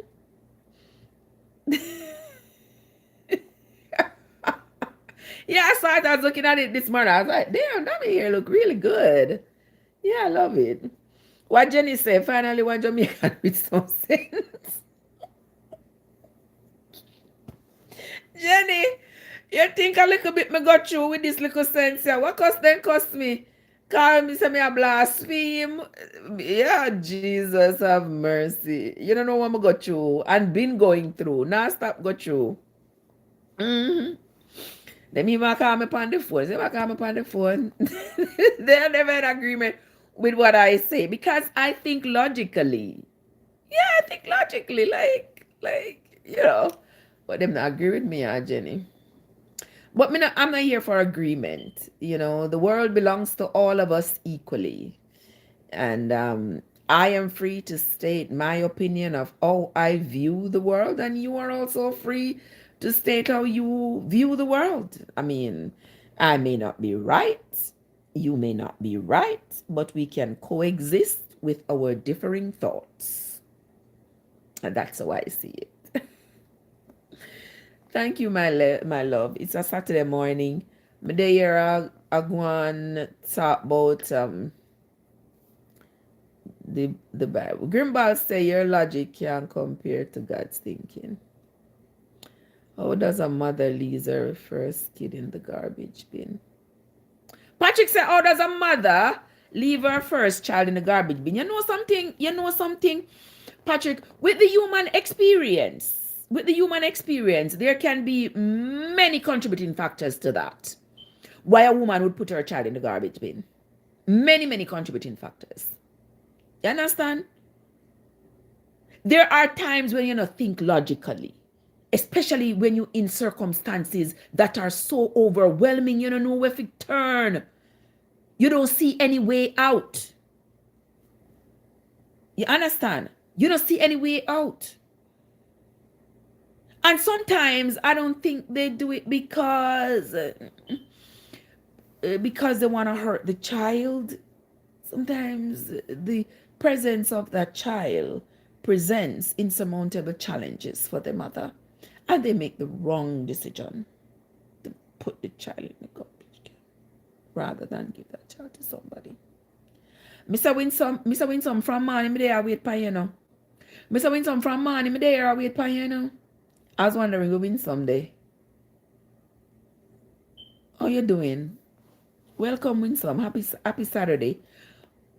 Why me keep on a mess up today with one other day? Today is Saturday. Happy Saturday, Winsome. How you doing? Good to see you. You just a wake up almost 9 o'clock in the morning. Bless up your nice clean self. Anyway, welcome. Thank you so much. Dion, how you doing? Yeah, Winsome, I've been up for a minute now. Yeah, I've been up for a minute. I am on the live. I'm going to be on here for we have about 17 more minutes over here. Oh, you're going to work? No, I'm not going to work today. I'm not going to work till Monday. Yeah. Yeah. But I was here having a robust conversation with my friends. They were talking about the Bible as usual. Where me and them no agree. But we're still having a conversation. Anybody disrespectful, we block them. Anybody who not disrespectful, we have a conversation. Simple. Simple as that. All right, people. So make we get back to what we talk about now. What we were talking about. I remember we were talking about how at this point in our lives there really should be no sin. Yeah. There really should be no sin at this point, because God did claim same cleanse the earth of sin, because the people were so wicked. The people were so wicked that him caused the flood. He caused the flood, him drowned off everybody. All the trees were dead, all the animals, insects, humans, everything, except the 8 humans that he chose to save because he thought they were worthy of being saved. Now him saved them 8 humans there, and then him turn out those 8 humans. Him turn out those 8 humans out of this ark, and look what we have become. Look what we have become. Look at the death and dying and hatred and cruelty and wickedness and lies and stealing. Look what we have become as a people who are supposed to be the descendants of our holy group. And then again, Jesus come back, come dead. That part, Patrick. That part. Yeah. So he drowned off the whole world. He let out those 8 people out of the ark to go repopulate the earth. So the earth was now supposed to be repopulated with good, clean hearted people with no sin, no wickedness. And yet still, the earth was repopulated with wickedness. So the ark and the flood and the drowning of the people was pointless. What was accomplished from that? Nothing more than some woolly-padded animal and some woolly-padded people. Nothing else was accomplished. Tell me, say, I may tell. Then, as Patrick said, come back again. Jesus have to come die again to save us again. And here we are again. Still wicked, still sinning, still going on our knees morning, noon, and night. Go ask this God, this Jesus, to save us, to help us to stop sinning. But we can't stop sinning. That's my point, Patrick. It's a poor Jesus. Patrick said poor Jesus. Did have to kill poor Jesus. I agree with you. Like, what's the point? And I'm asking this, not even though I said, I'm asking this not to be facetious. Even though the other one tell me that I was being facetious. I'm being logical more than I'm being facetious. Yeah, I'm being logical. What was the point? Because what are we accomplishing here? The flood came, drowned off the whole earth because God said they were all wicked.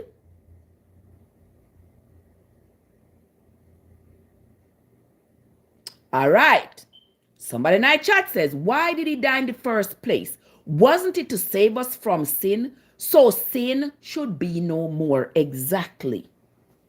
Exactly. Exactly.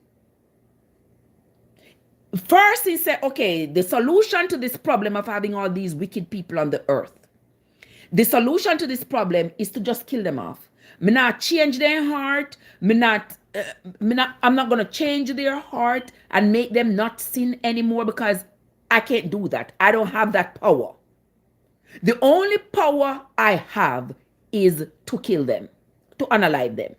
That's the only power I have, and that's the power I'm going to use. So I'm going to unalive them. Every jack soul except them 8 people here. You know why God saved those 8 people? We know the story is not true, but aside from that, we're going to pretend it was. We're going to pretend it was. All right. If God would be able to recreate human beings like he had done in the Garden of Eden, Do you understand that he would not have had to save not one human being in the flood? Let me run that by you again in case you don't miss it.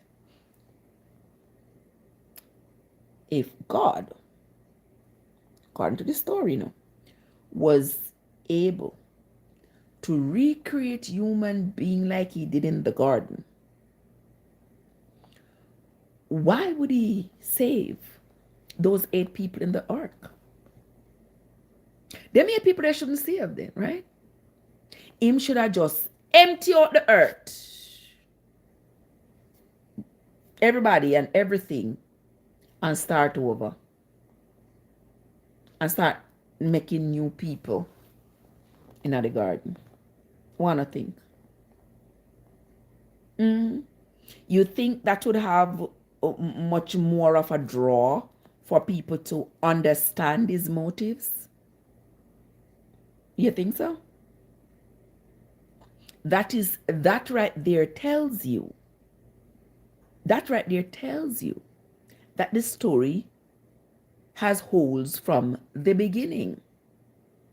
Because he should not have to have needed these 8 people to continue to populate the earth if he has the ability to create the people the way he wants them to be.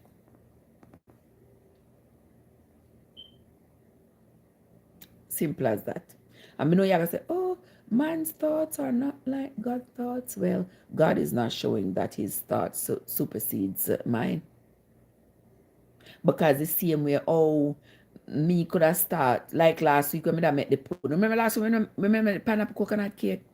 And want to tell me, say, Trev, throw out the cake, take out the cake out of the hot pan. And I tell him, say, taking the cake out of the hot pan, the cake might fall apart. I say, take it out anyway. And I took out the cake out of the hot pan. Remember what happened? Half of the cake was left in the pan. Remember that? All right. So since we know that if you take the hot cake out of the pan, and half of it might be left in the pan, we are humans, We cannot compare us to this God who is ever knowing, who knows something that's going to happen before it happens. Patrick said they have no more material for me, man. But say a dirty news. It's a dirty news that there was lots of dirt. There was lots of dirt. That's to show you there is no human being, and I don't care what nobody want to tell me, say, that was ever born without having been gestated in a woman. Nobody. Because even when God himself wanted to send his own son Jesus, he needed a woman. So no come tell me nothing. Even when he wanted to send his own son, he had to make a woman give birth to him. So you see the story now, well up water. Because if God wanted his son to come down without the intervention, without the interaction with any human, why never did just descend him out of heaven just like this? Descend him out of the sky, just like that. Without the inclusion of a human being. Me tell you the story full of all I story that make no sense. Uno keep on a come and go like you want to come chastise me, like you take me further, Do no nonsense.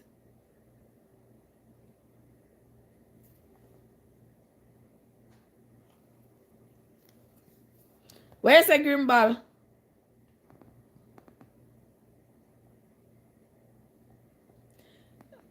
Where say Matthew 22 verse 29 say Jesus answered and said unto him, ye do err, not knowing the scriptures nor the power of God. What that mean? What that mean, Patrick? Not Patrick, Grimball, whatever your name is.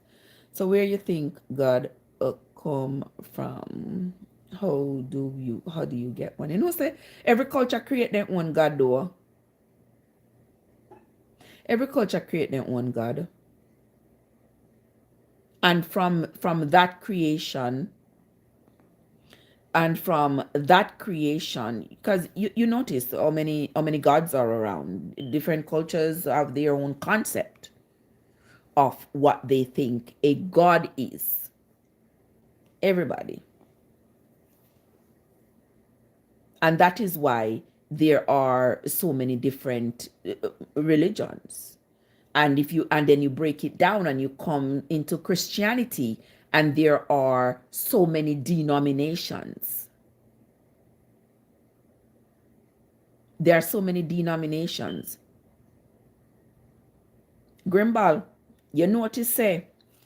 I have my views and you have yours. My views and your views may never be in alignment with each other. But your views are never, I'm never going to abandon my views just to accept yours unless you present your views with evidence. Irrefutable evidence, that is. Not some little wishy-washy evidence where I go talk about, say, God, you see God in a person, and God take you and wash you, and God tell you, say, you know if you do this and you know if you do that, and not that kind of evidence me I talk about. Because if you are the only person who have that experience, I have no obligation to believe it.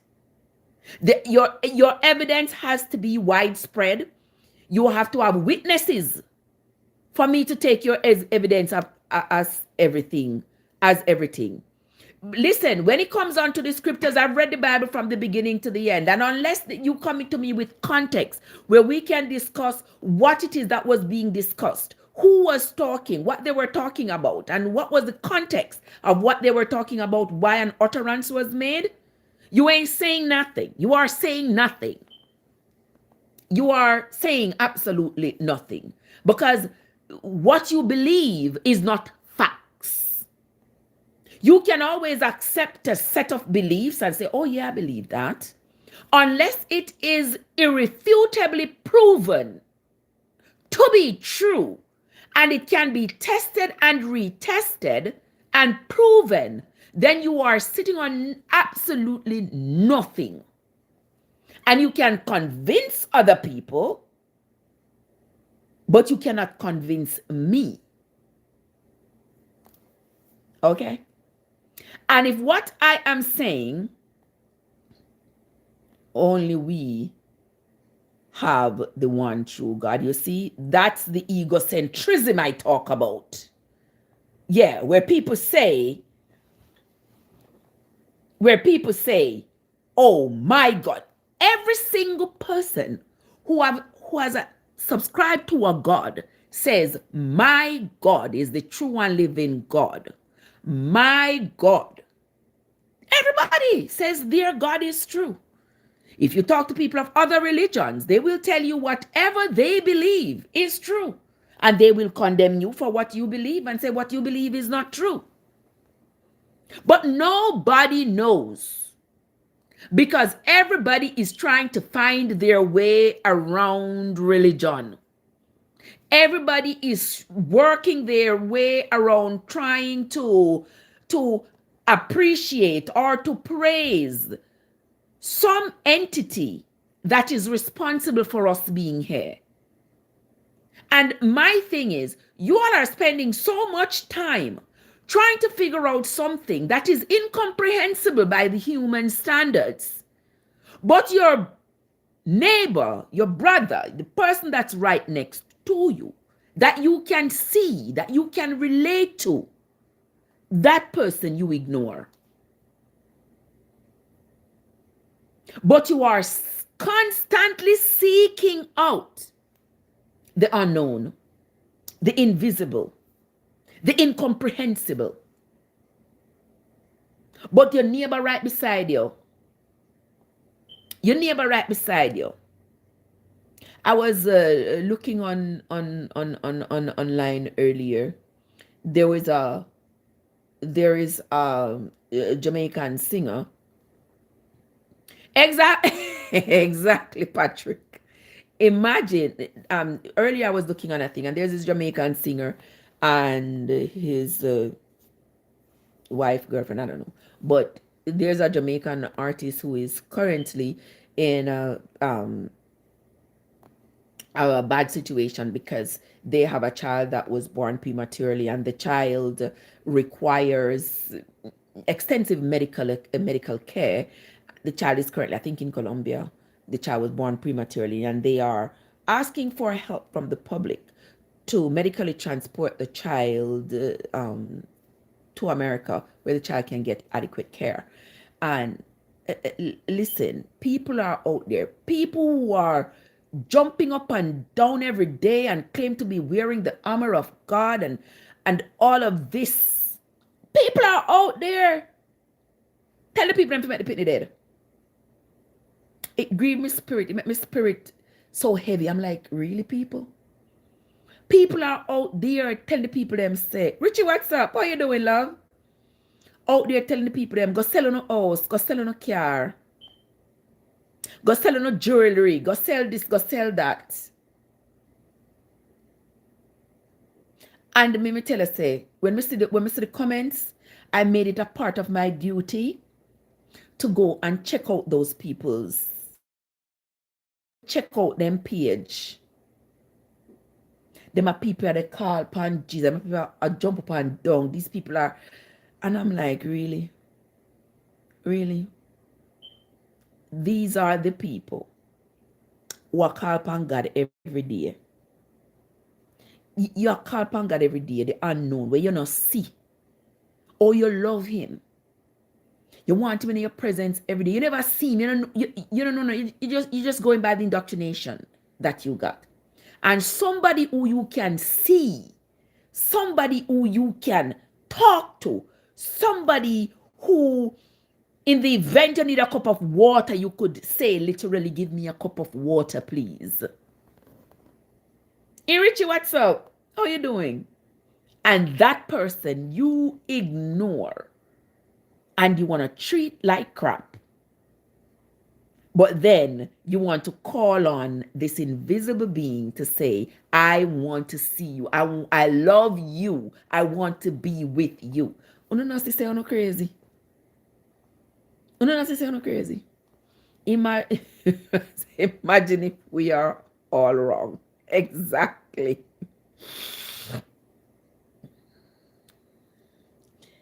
All right. See, this is one of the come quote again Psalms, but do not I hate them, O Lord, that hate you, and am not I grieved with those that rise up against you. Someone trying to extend their loyalty to the invisible. That's what I'm talking about. You're going to hate the human beings that are around you because they do not worship like you. You are going to hate them while claiming to love an unseen being. You can't see this being, you know? And the person next to you can't ask you a cup of water, you know? But you're going to hate that person because they do not worship like you. And remember, back then they were talking about, the people who were supposed to love each other and pay attention to each other and be there for each other were supposed to be only the descendants of Jacob. The rest of the people were meant to be hated. So what if I was being taught to hate the people who were not related to me? So what if the people hate me back? That's my question.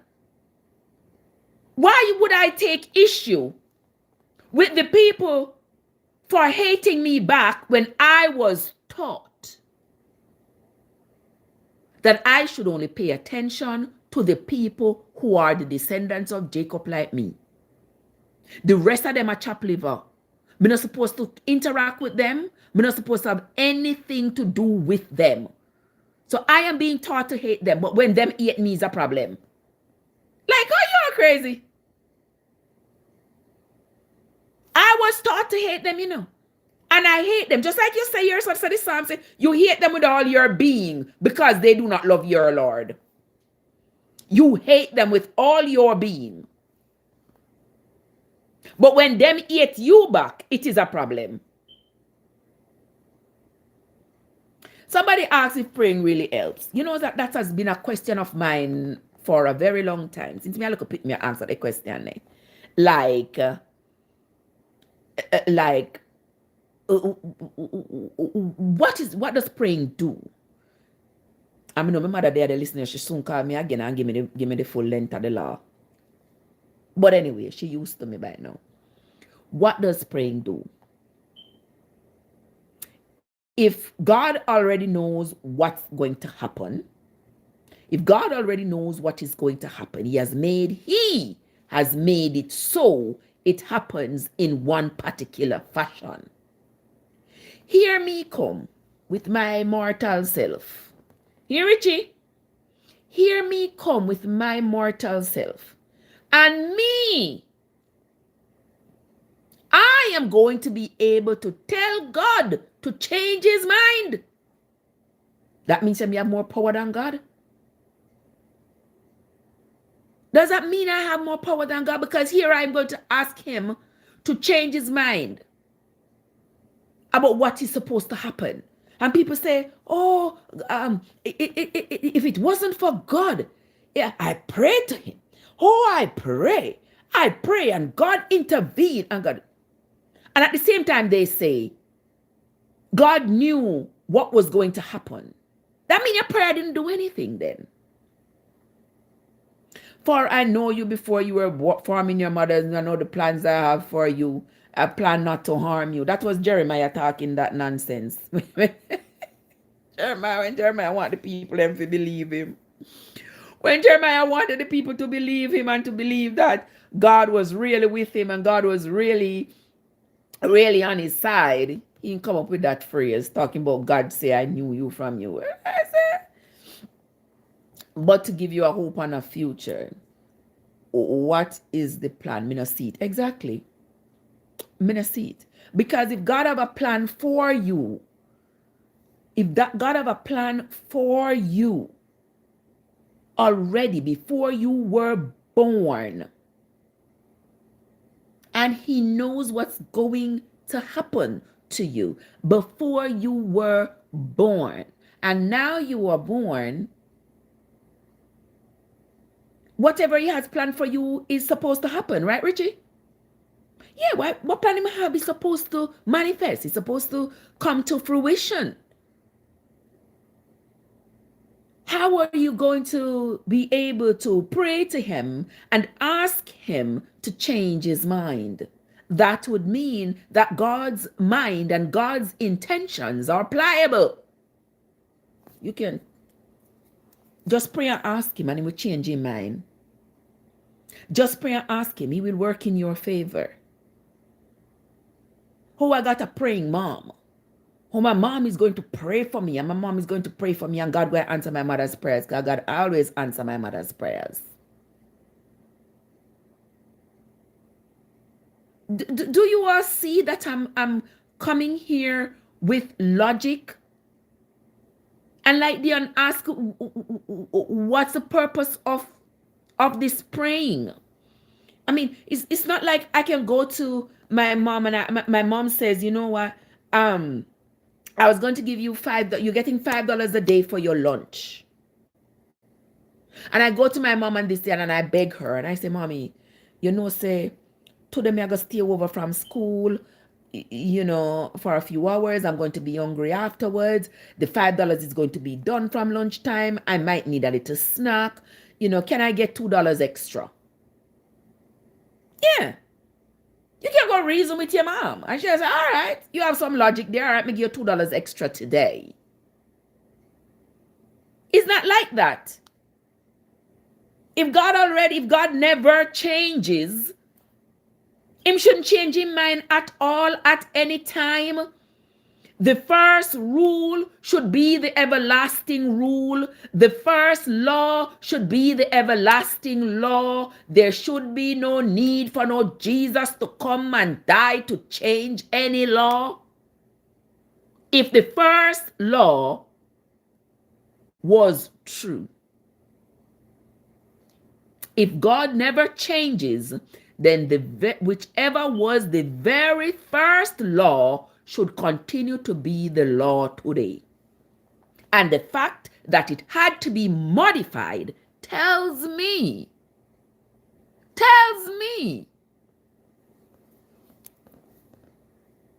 that God changed. Changing mind. Exactly, Patrick. Exactly. Simple. That meaning changing mind. How will say I convince me say I'm not changing mind if him have to first have to drown off the earth? In Patrick, you saw me mean, Richie. Yeah.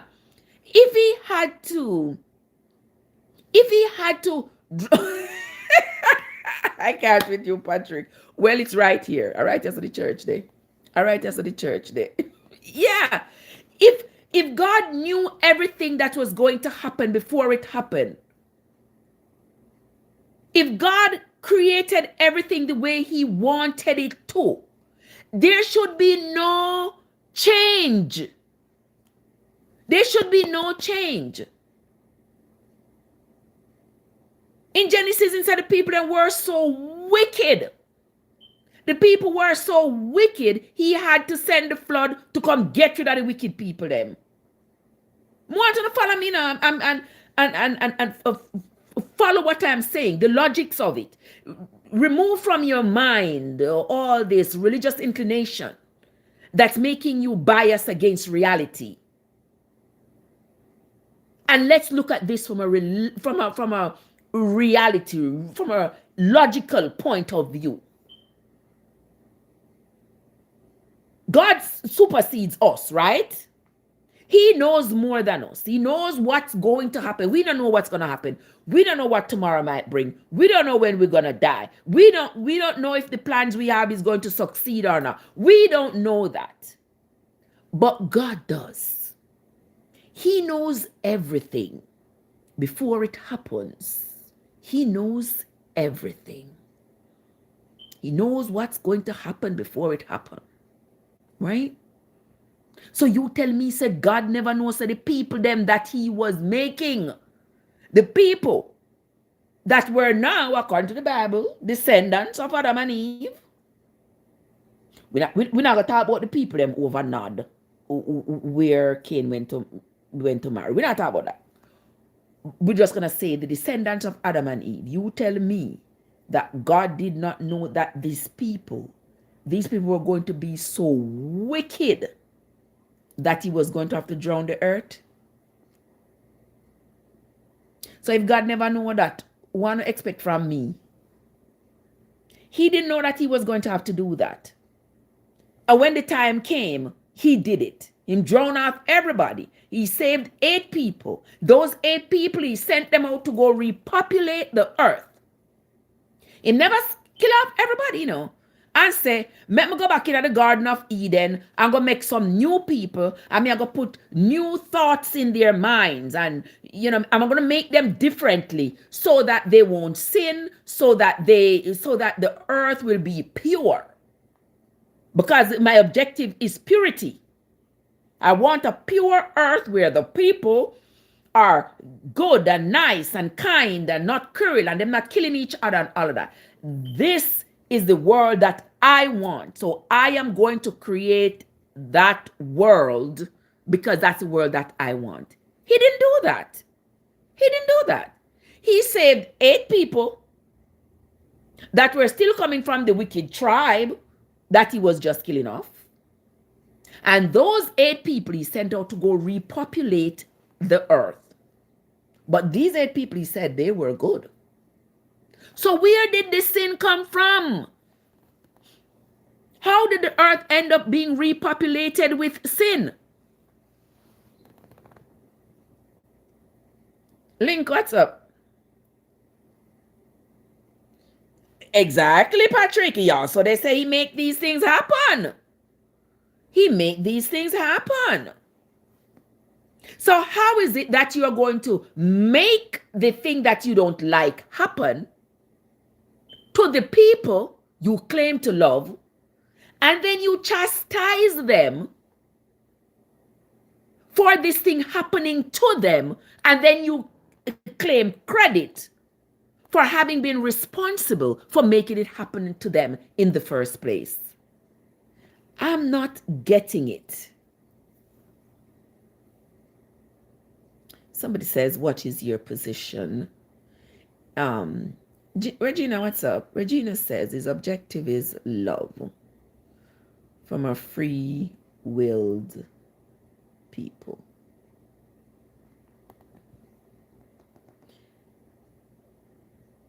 We don't have free will to do whatever we want. If we had free will to do whatever we want, there would be no talk of judgment. There would be no talk of judgment if we had free will to do whatever we want. The two don't go together. You can tell your children that they have free will to do whatever they want. And when they put in them run round and break your best lamp, you punish them. You can't punish them. You cannot punish them because you say they have free will. You have free will. You can go to school if you want. You cannot go to school if you don't want. And they lay there in bed all day. And then you get mad at them for not having gone to school. Makes no sense. Lincoln Prime. Are you contented?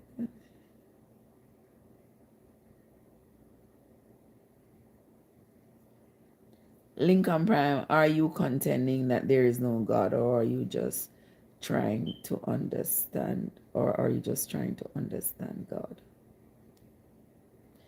You're just coming here, Lincoln. If you are just coming, take a seat and listen, baby. Take a seat and listen. All right. Shelly, what's up?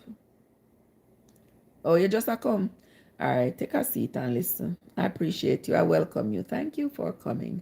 There will always be consequence to every decision made. That's the beauty of it. Okay. Regina says there will always be consequences for every decision made. And that right there, Regina, is the fear that I'm talking about. Is the fear. People are so afraid.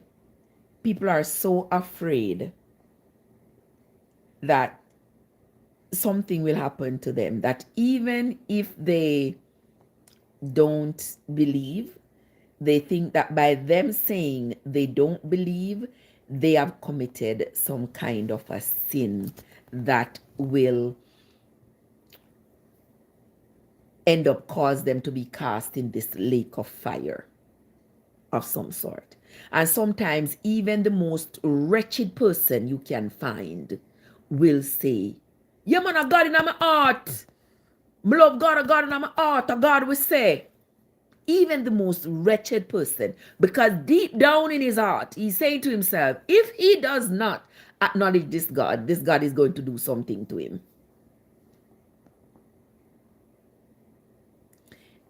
You are right, Patrick. You are right, Patrick. There has to be some kind of energy, and that is what human beings have been trying to understand from day one. They've been trying to understand, how did we get here? What is the process that brought us here? Is it that there is a particular energy that is responsible for us being here? And that's how they came up with this whole God concept. But is this person that they person energy, whatever it is that they call God, is this a person? Is this an energy with human characteristics that is sitting down somewhere and watching our behavior and documenting our behavior and waiting for the appropriate time to punish us for doing things that we have absolutely no control over? Is that what it is?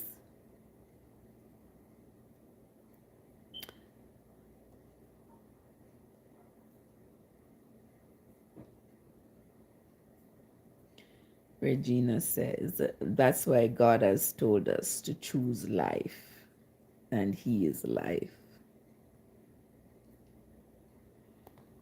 Thank you, Gina. 1, 2, 3, what's up? Exactly, Patrick. Exactly.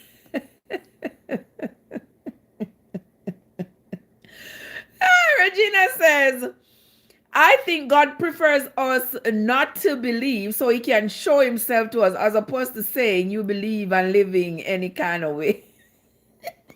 But Regina, whether you say you believe or you don't believe, my thing is, why would God want to hide Himself from anybody? Why wouldn't He want to show Himself to everybody so everybody can see Him? The people who come out here, there was a guy here earlier who claims that he has seen God, he has interacted with God and with God's Son, and God has told him all these things that he says God told him. He says 10 months ago, God told him, if him don't stop smoking, watch what going to happen to him.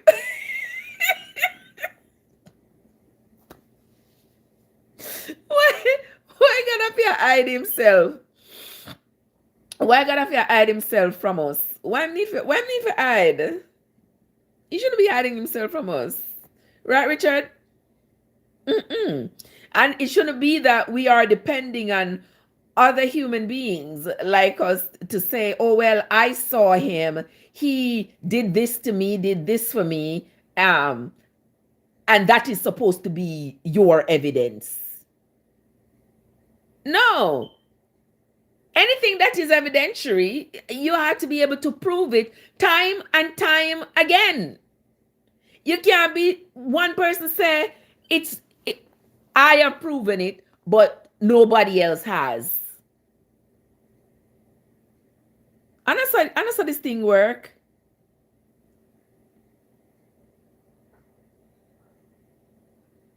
All right, Lincoln says, is God more or less true depending on if we agree with God? What do you say, agree with God? What do you mean?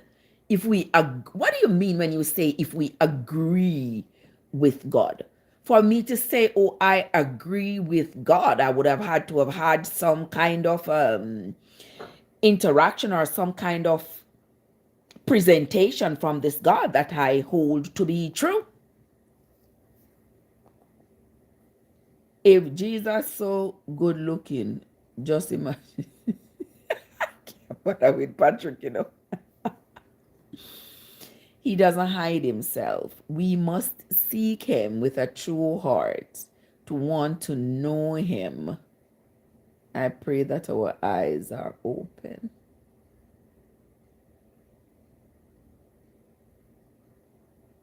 Zamaika, what's up? How you doing? I ain't seen you in a hot minute. Is it you who haven't seen me or me who haven't seen you? What's up? Good to see you, love bug. You mean if we, oh, it says, if we agree with his methods. Now, what are his methods? We are talking about you. Because I was questioning his decisions. Of course, yes. There's lots of rooms for questions. There's lots of rooms for questions.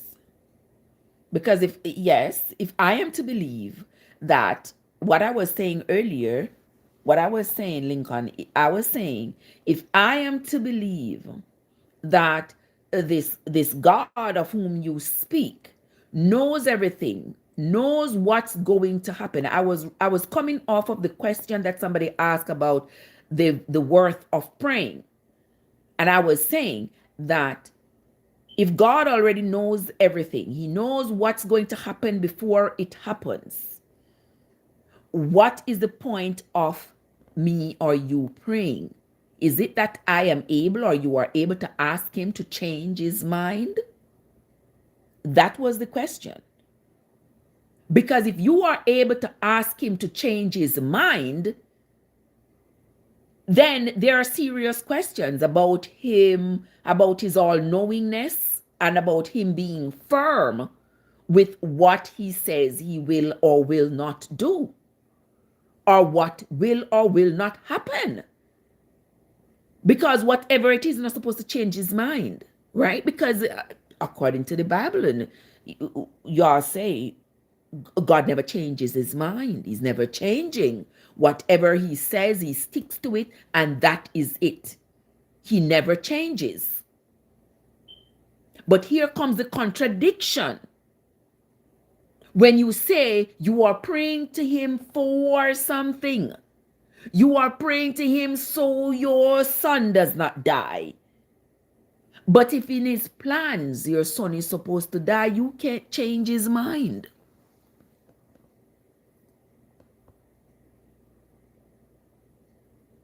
You wouldn't be able to. You shouldn't be able to. So if your son eventually survives, it shouldn't be that, oh, thank you, God, for saving my son. It would mean that your son was meant to survive and your prayers had no contribution to that survival. You get what I'm saying? That's how I see to be the correct way to answer the question that was asked.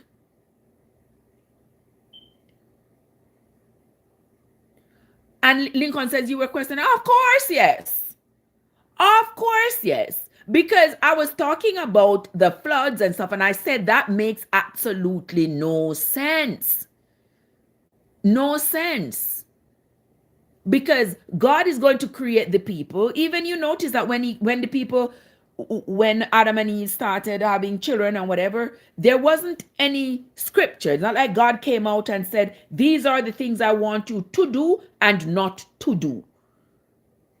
There was nothing like that. So I guess the population just went on and on and on until he just got fed up. And he was like, God damn it. These doggone people.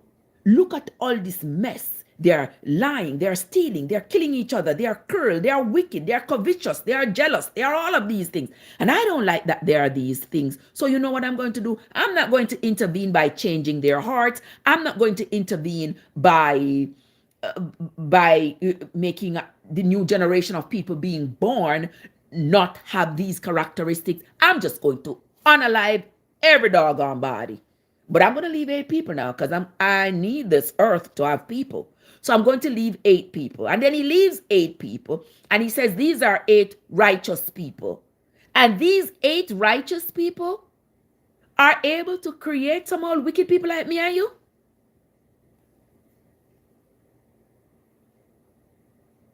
And then he says, okay, this is not working. I leave these 8 people. They have created people who are just as wicked. So let me go back to the drawing board. I'm going to send my son to die for your sin because these people, I can't angle them, I can't manage them. I'm going to send my son to die for your sins. And then he sends his son, and his son dies for your sins, but you still cannot stop sinning. So now you have to come back, pray and beg, beseech him, draw near to him, all these terms that you use to ask him to forgive you of these sins of which you cannot shake. You can't shake them off, you know.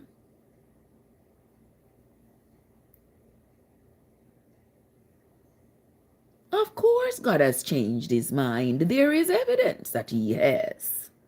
And my thing is, why would God need to change his mind?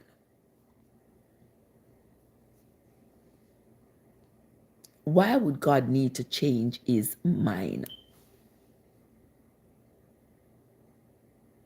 You know, I agree with you, Patrick. It is what is not any God.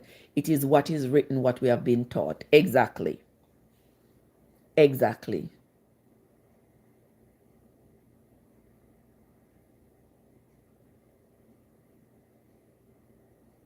All right. Lincoln says, does it make any sense for a human to declare that if there is a God, then whatever we think makes sense must apply to a God for that God to exist?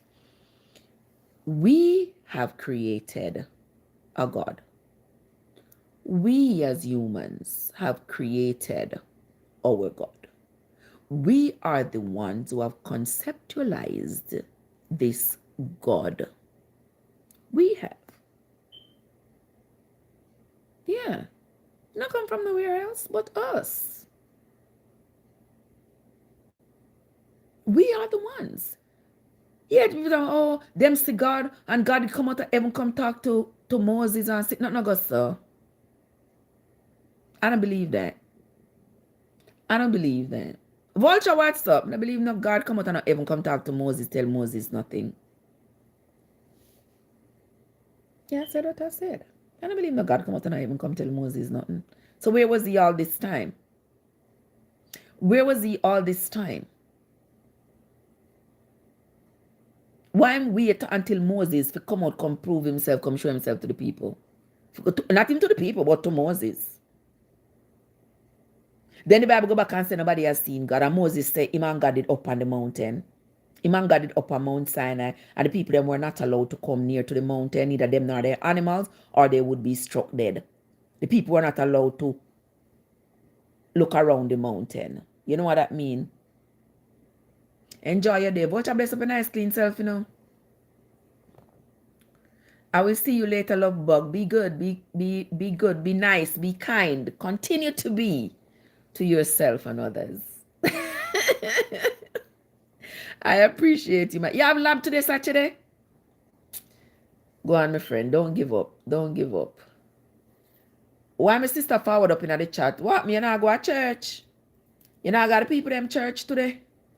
Are you snowed in?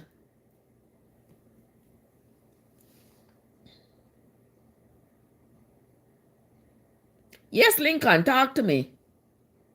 Talk to me. Me there hear me, I listen.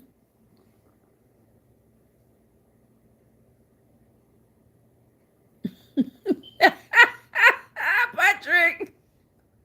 Patrick said God just give up on people. Them just I got yes, I got to just call it a day. Simple as that. Ask me whatever question you want to ask me, Lincoln.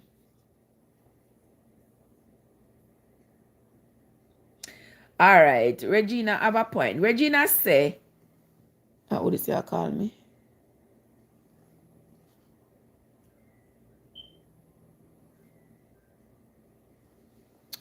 Regina says, this has to be spiritually discerned, and we can't get it out of logic.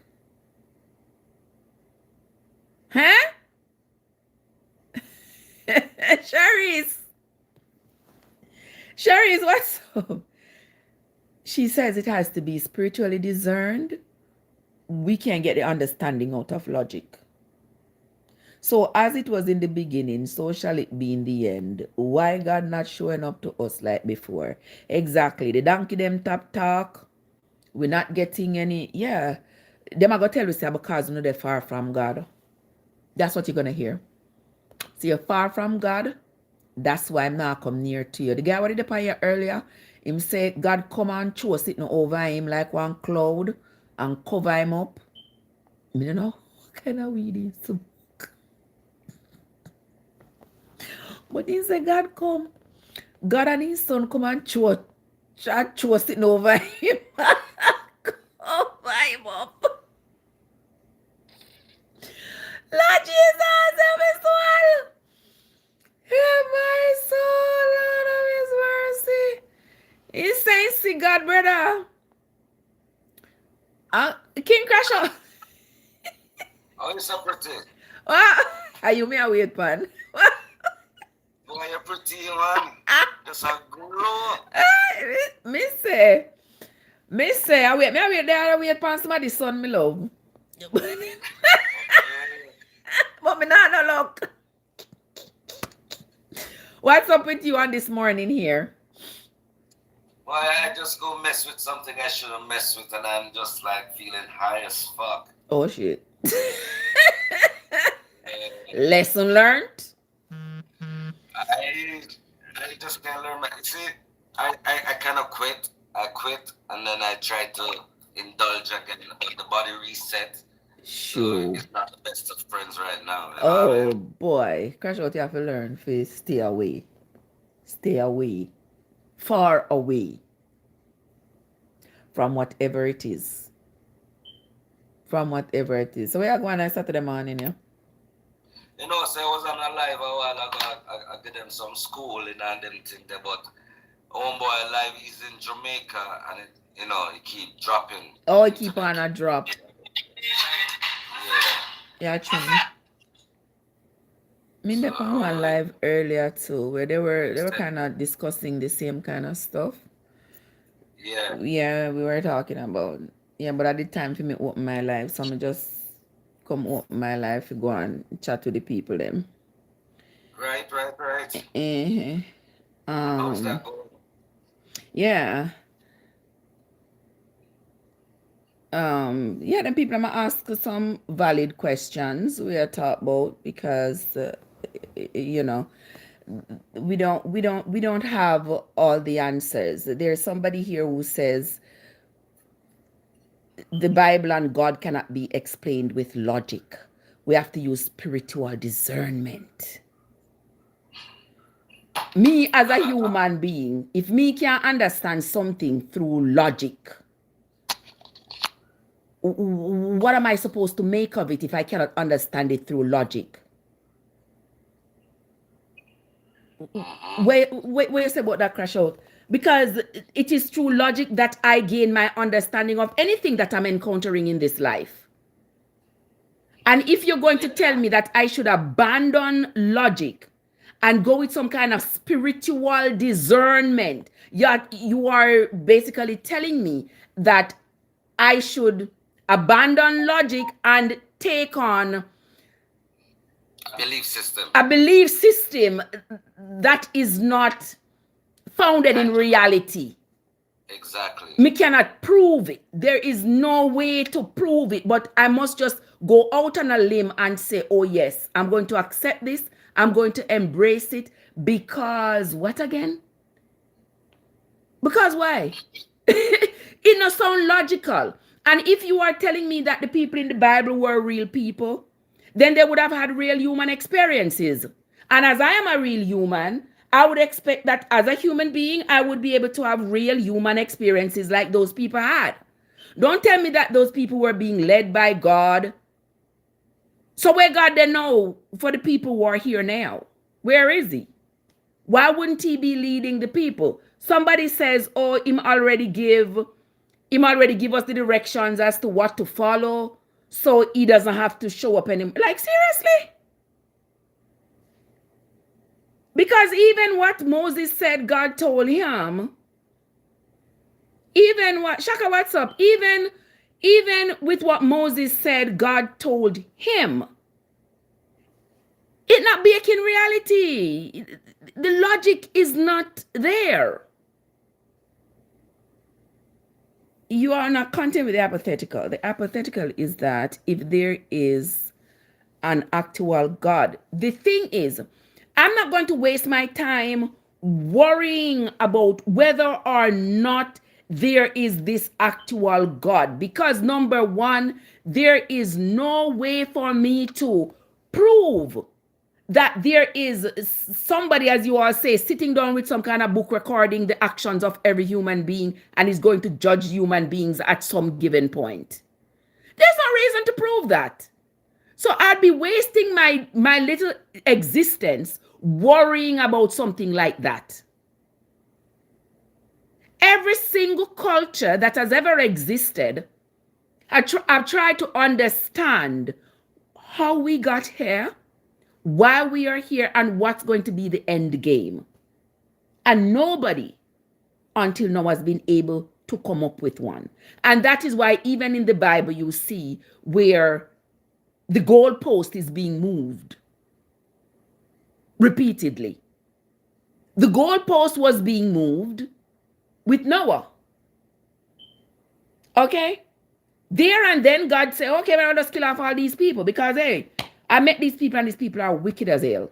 I'm going to just destroy them, but I'm going to need this earth to be repopulated. So I'm going to leave these 8 people to repopulate the earth. he left these 8 people to repopulate this earth that he claimed was so wicked that it hurt his own spirit. You see what I'm saying? He left these 8 people, and these same 8 people were able to repopulate the earth with the same kind of wicked people that he just unalived. So what was the point? What 8 people? The 8 people in the Noah's Ark. Oh. You see what I'm saying? He was so angry at the world that the world was so wicked. He found favor in these 8 people. And he put these 8 people on the ark and he unalived everybody else. And then he let out these 8 people out of the ark to go repopulate the earth. And look at us.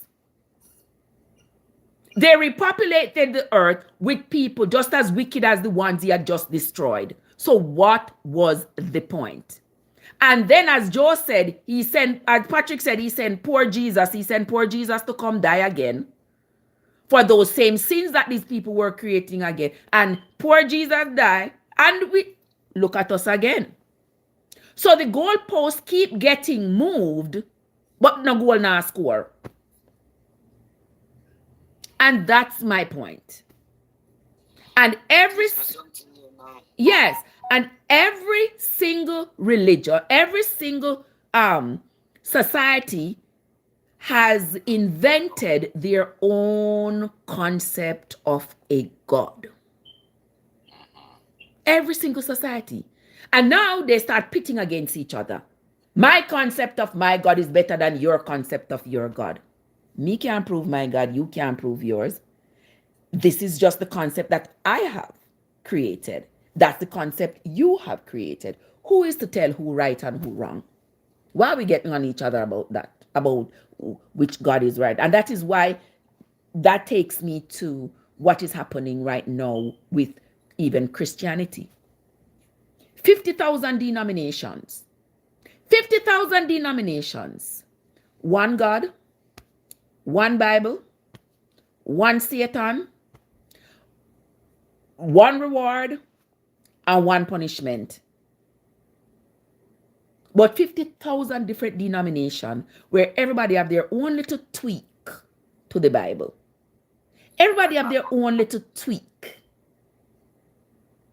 I know. I'll be right back though. No problem, my love. No problem. Yeah. Everybody have their own little tweak. This person say, oh, you have to worship on Saturday. Another person say, oh, if you don't worship on Saturday, y'all go to hell.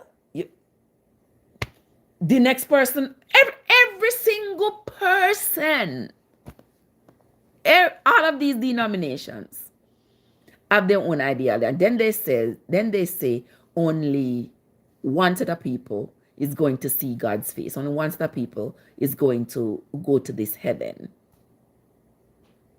But you all are comfortable just living with the hope that it's the set of people that share the belief and the doctrine that you share? I'm just asking. I'm asking because if there are 50,000 denominations and all of you are rum jostling to be the chosen group, how are you going to know? This is like playing the lottery. This is like playing the lottery. Are you going to come up with the 6 numbers that's going to make you the winner? Patrick said, if aliens exist, did God make them? Exactly, Patrick. Exactly. Good question regarding my earlier question. Is it a hypothetical if there is a God? I already know you don't think there is. What? Don't take the low-hanging fruit. What kind of low-hanging fruit are you talking about? Sharice says Jesus loves you. Hi Sharice. Have a good day, Regina.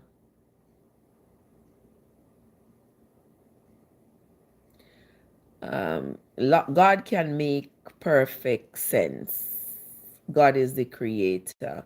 Spiritual discernment is real, but that is not required for knowing God's existence. It's not a waste of time to contend with the most significant questions of our existence. I think it is. I think it is. Because are you going to get an answer? Are you going to get an answer? You're going to come up with hypotheticals in your mind. You're going to come up with hypotheticals, and in your mind and in the mind of others, and just like these people in the Bible, they were constantly coming up with hypotheticals. You understand? But you don't have any proof. You don't have any proof. So it's going to constantly not make sense, because I am going to, Roy, what's up? I'm going to try to accept my hypothetical, accept somebody else's. You see the bunch of confusion that I'm creating right there in my own mind? Roy, what's up? What are you doing? Fine. All right. Dion says, I know God is my creator and he does exist. But then these Bible stories show me. These Bible stories are crazy. I'm telling you. If you have a donkey and a mule and you put them together and they have a cub, which is called a mule, which root would you, who is the true vine or the true root of that mule? Because it's a donkey and a mule together. And if the mule is looking for his roots, which one would he think you would think he consider to be his foundation? What do you mean? Okay. Two different human beings that get together and make pitney all the time. Yes, what I'm saying, I'm referring to mule, because when you put two, you can have found the roots and the foundation of that particular. So you cannot find it of the mule? Yes, because the mule is considering that the donkey is, and the father is the horse. And the two of them searching and searching for that same foundation, who is. So that's why you find the negative coming to the Christian world. Because the white man will mix with the black, and the black will say this is that, and the other one, so there is controversy right there. Because we are not equally yoked. Until we are equally yoked, then we will know the roots, and then we will identify our God. The next thing we need to find out, the dog know his master. The horse know his master's crib. But the people of God don't know who is their God. That's the problem today, because we identify the wrong thing. So if you know that somebody identified the wrong thing, that tells me then that you know the right thing. So what would be the right identification of a God? The right identification of a God is that I must know, not believe, I must know who is my master. So how are you going to know that without a set of belief system that either you have just accepted onto you or you have been indoctrinated in? Not only indoctrinated in, but suppose you have a code to say, you know your voice and you know your co-voice. They heard when you know when he cries, and the both of you know each other. So it's for you to seek and to find out who is this man we're talking about. So where do you suggest that the viewers seek? Where do you suggest that they search to find this man you're talking about? Okay, you see, you can read and you can use your own spirit of discernment by speaking and question, because you have to seek and to find this person in particular. Because your mother know you and you know your mother and your father, and you know if it is 10 of you in a room and one cries out, you know that the mommy know which one of you crying. Yeah. How And does you that should relate though know to this seeking of this man that you talk about? the man which is the creator of us all. Everybody should know his voice, not believe his voice, know his voice. When he speak, and you know that there's a true and living being, but we may not saw him in particular in person because he works spiritually. Just as he can say he comes as a sick person, he comes as a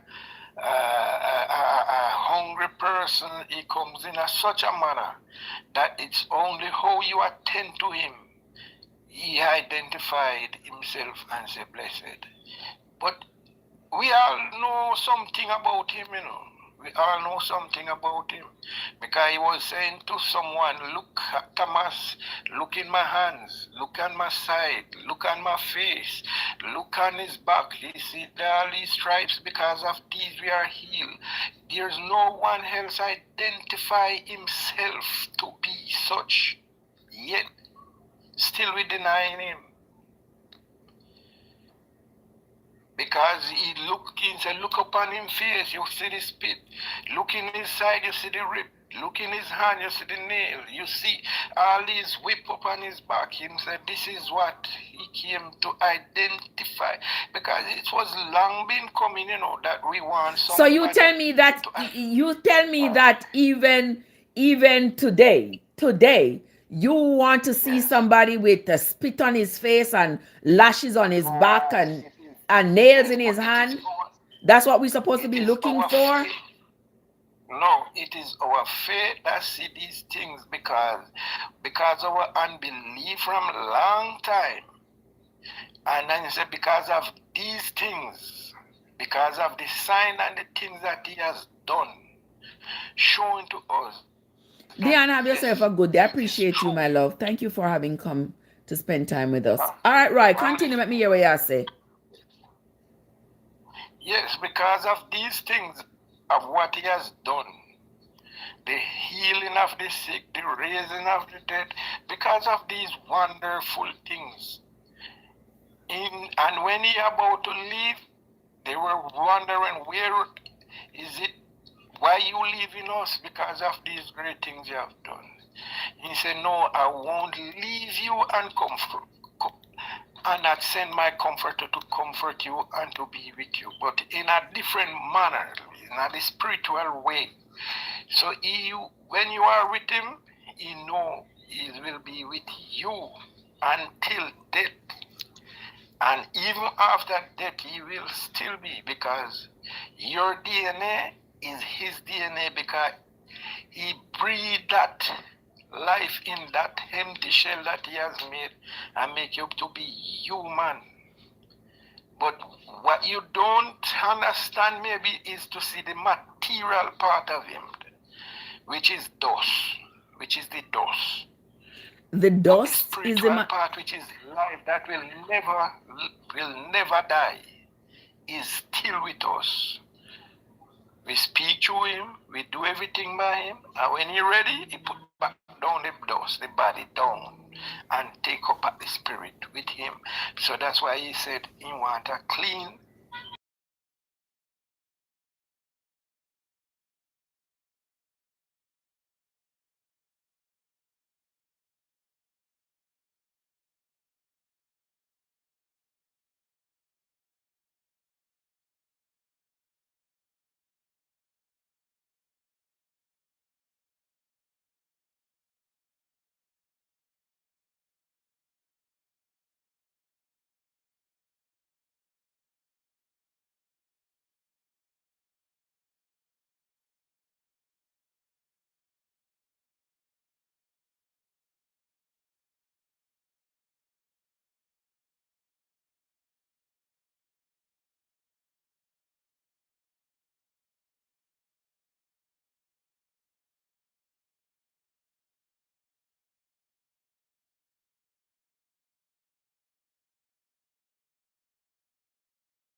I appreciate you and I appreciate your contribution Wow. to the live. I mean, everybody does have a point, and I'm not here to try to convince, convict, or convert anybody. Everybody has their own belief, whether or not they believe in God, Yahweh, whoever they believe in. It doesn't matter because from the beginning of time, mankind has been trying to understand our existence and whether or not there is somebody who is control some energy of some sort that is controlling Thanks. all that happens to us, what has happened or what will happen. They have given us the Bible to say, go by the Bible, go by what is in the Bible. The Bible is loaded with inconsistencies. And so clearly the people who are putting the Bible together were focusing on the fact that they did not want us to ever learn to read for ourselves or to use our own logic and understanding of what is written in there. So I think they just grab a book here, grab a book there, throw it in there, and then they started to indoctrinate us about how we should be loyal to our master, should be submissive, all of these things, and thinking, believing at that point that that was all we needed, that we would probably never take up the book to read it on our own. And so after having read the book from the beginning to the end, I have noticed all these inconsistencies, and it has, Yes. in my view, made the contents of the Bible not as believable. It makes the veracity of everything comes up lacking, So I have to, That is that is where that. that is where I plant my stake, and that is it. So once one realizes that, Because they he can was contend with what or who is God, and then I wrong think question. I can make strong case why the Bible can defend itself as the truth. And I can tell you, Lincoln, that you will never be able to defend the Bible as truth because it's not. All right. And with that, me I go answer to my call. This is going to take me a minute, so I am going to Lincoln. Inconsistency does not represent truth. That's it. Inconsistency does not represent truth. Truth is irrefutable. Truth remains constant. It cannot be true today and a lie tomorrow. Truth is consistent, and that is what the Bible is lacking. All right, so vibe sensation. Bless up yourself, bless up a nice clean self, everybody. We have been here for a hot minute. We are going to, you're not willing to contend, you're not interested in proclaiming your opinion. That is what we're not talking about opinion now. We are not talking about opinions, we are talking about truth. Irrefutable truth. Okay, that's what we are talking about. When you are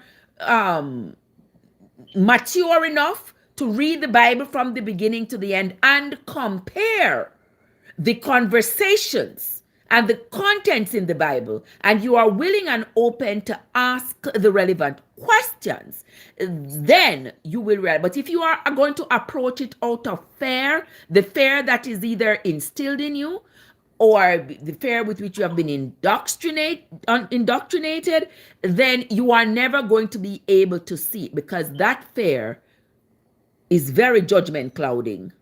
Okay?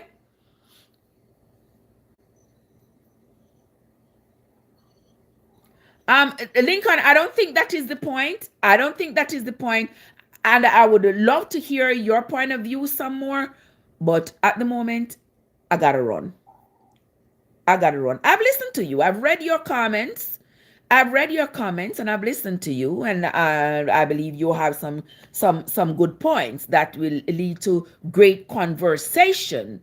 That will lead to great conversation where we can have differing views, but at the same time, we do so respectfully. And I sincerely appreciate you. It's just that at this moment, I gotta go. Roy, I appreciate your contribution, and everybody else who was in the chat. I appreciate you all. And we will talk again. Tomorrow is Bible time. Now is a different time. Sure. All right. All right, Roy. Bless up a nice clean self. Take care of yourself and we will talk. All right. Okay, my love. Yeah, man. You too. All right, everybody. All right. Lincoln, I think if we had a robust conversation, you'd find some things compelling. All right. We're going to do that again, Lincoln. We're going to do it again. Join me back again tomorrow around the same time, same place. And we will do this all over again. Okay? Have yourself a good one.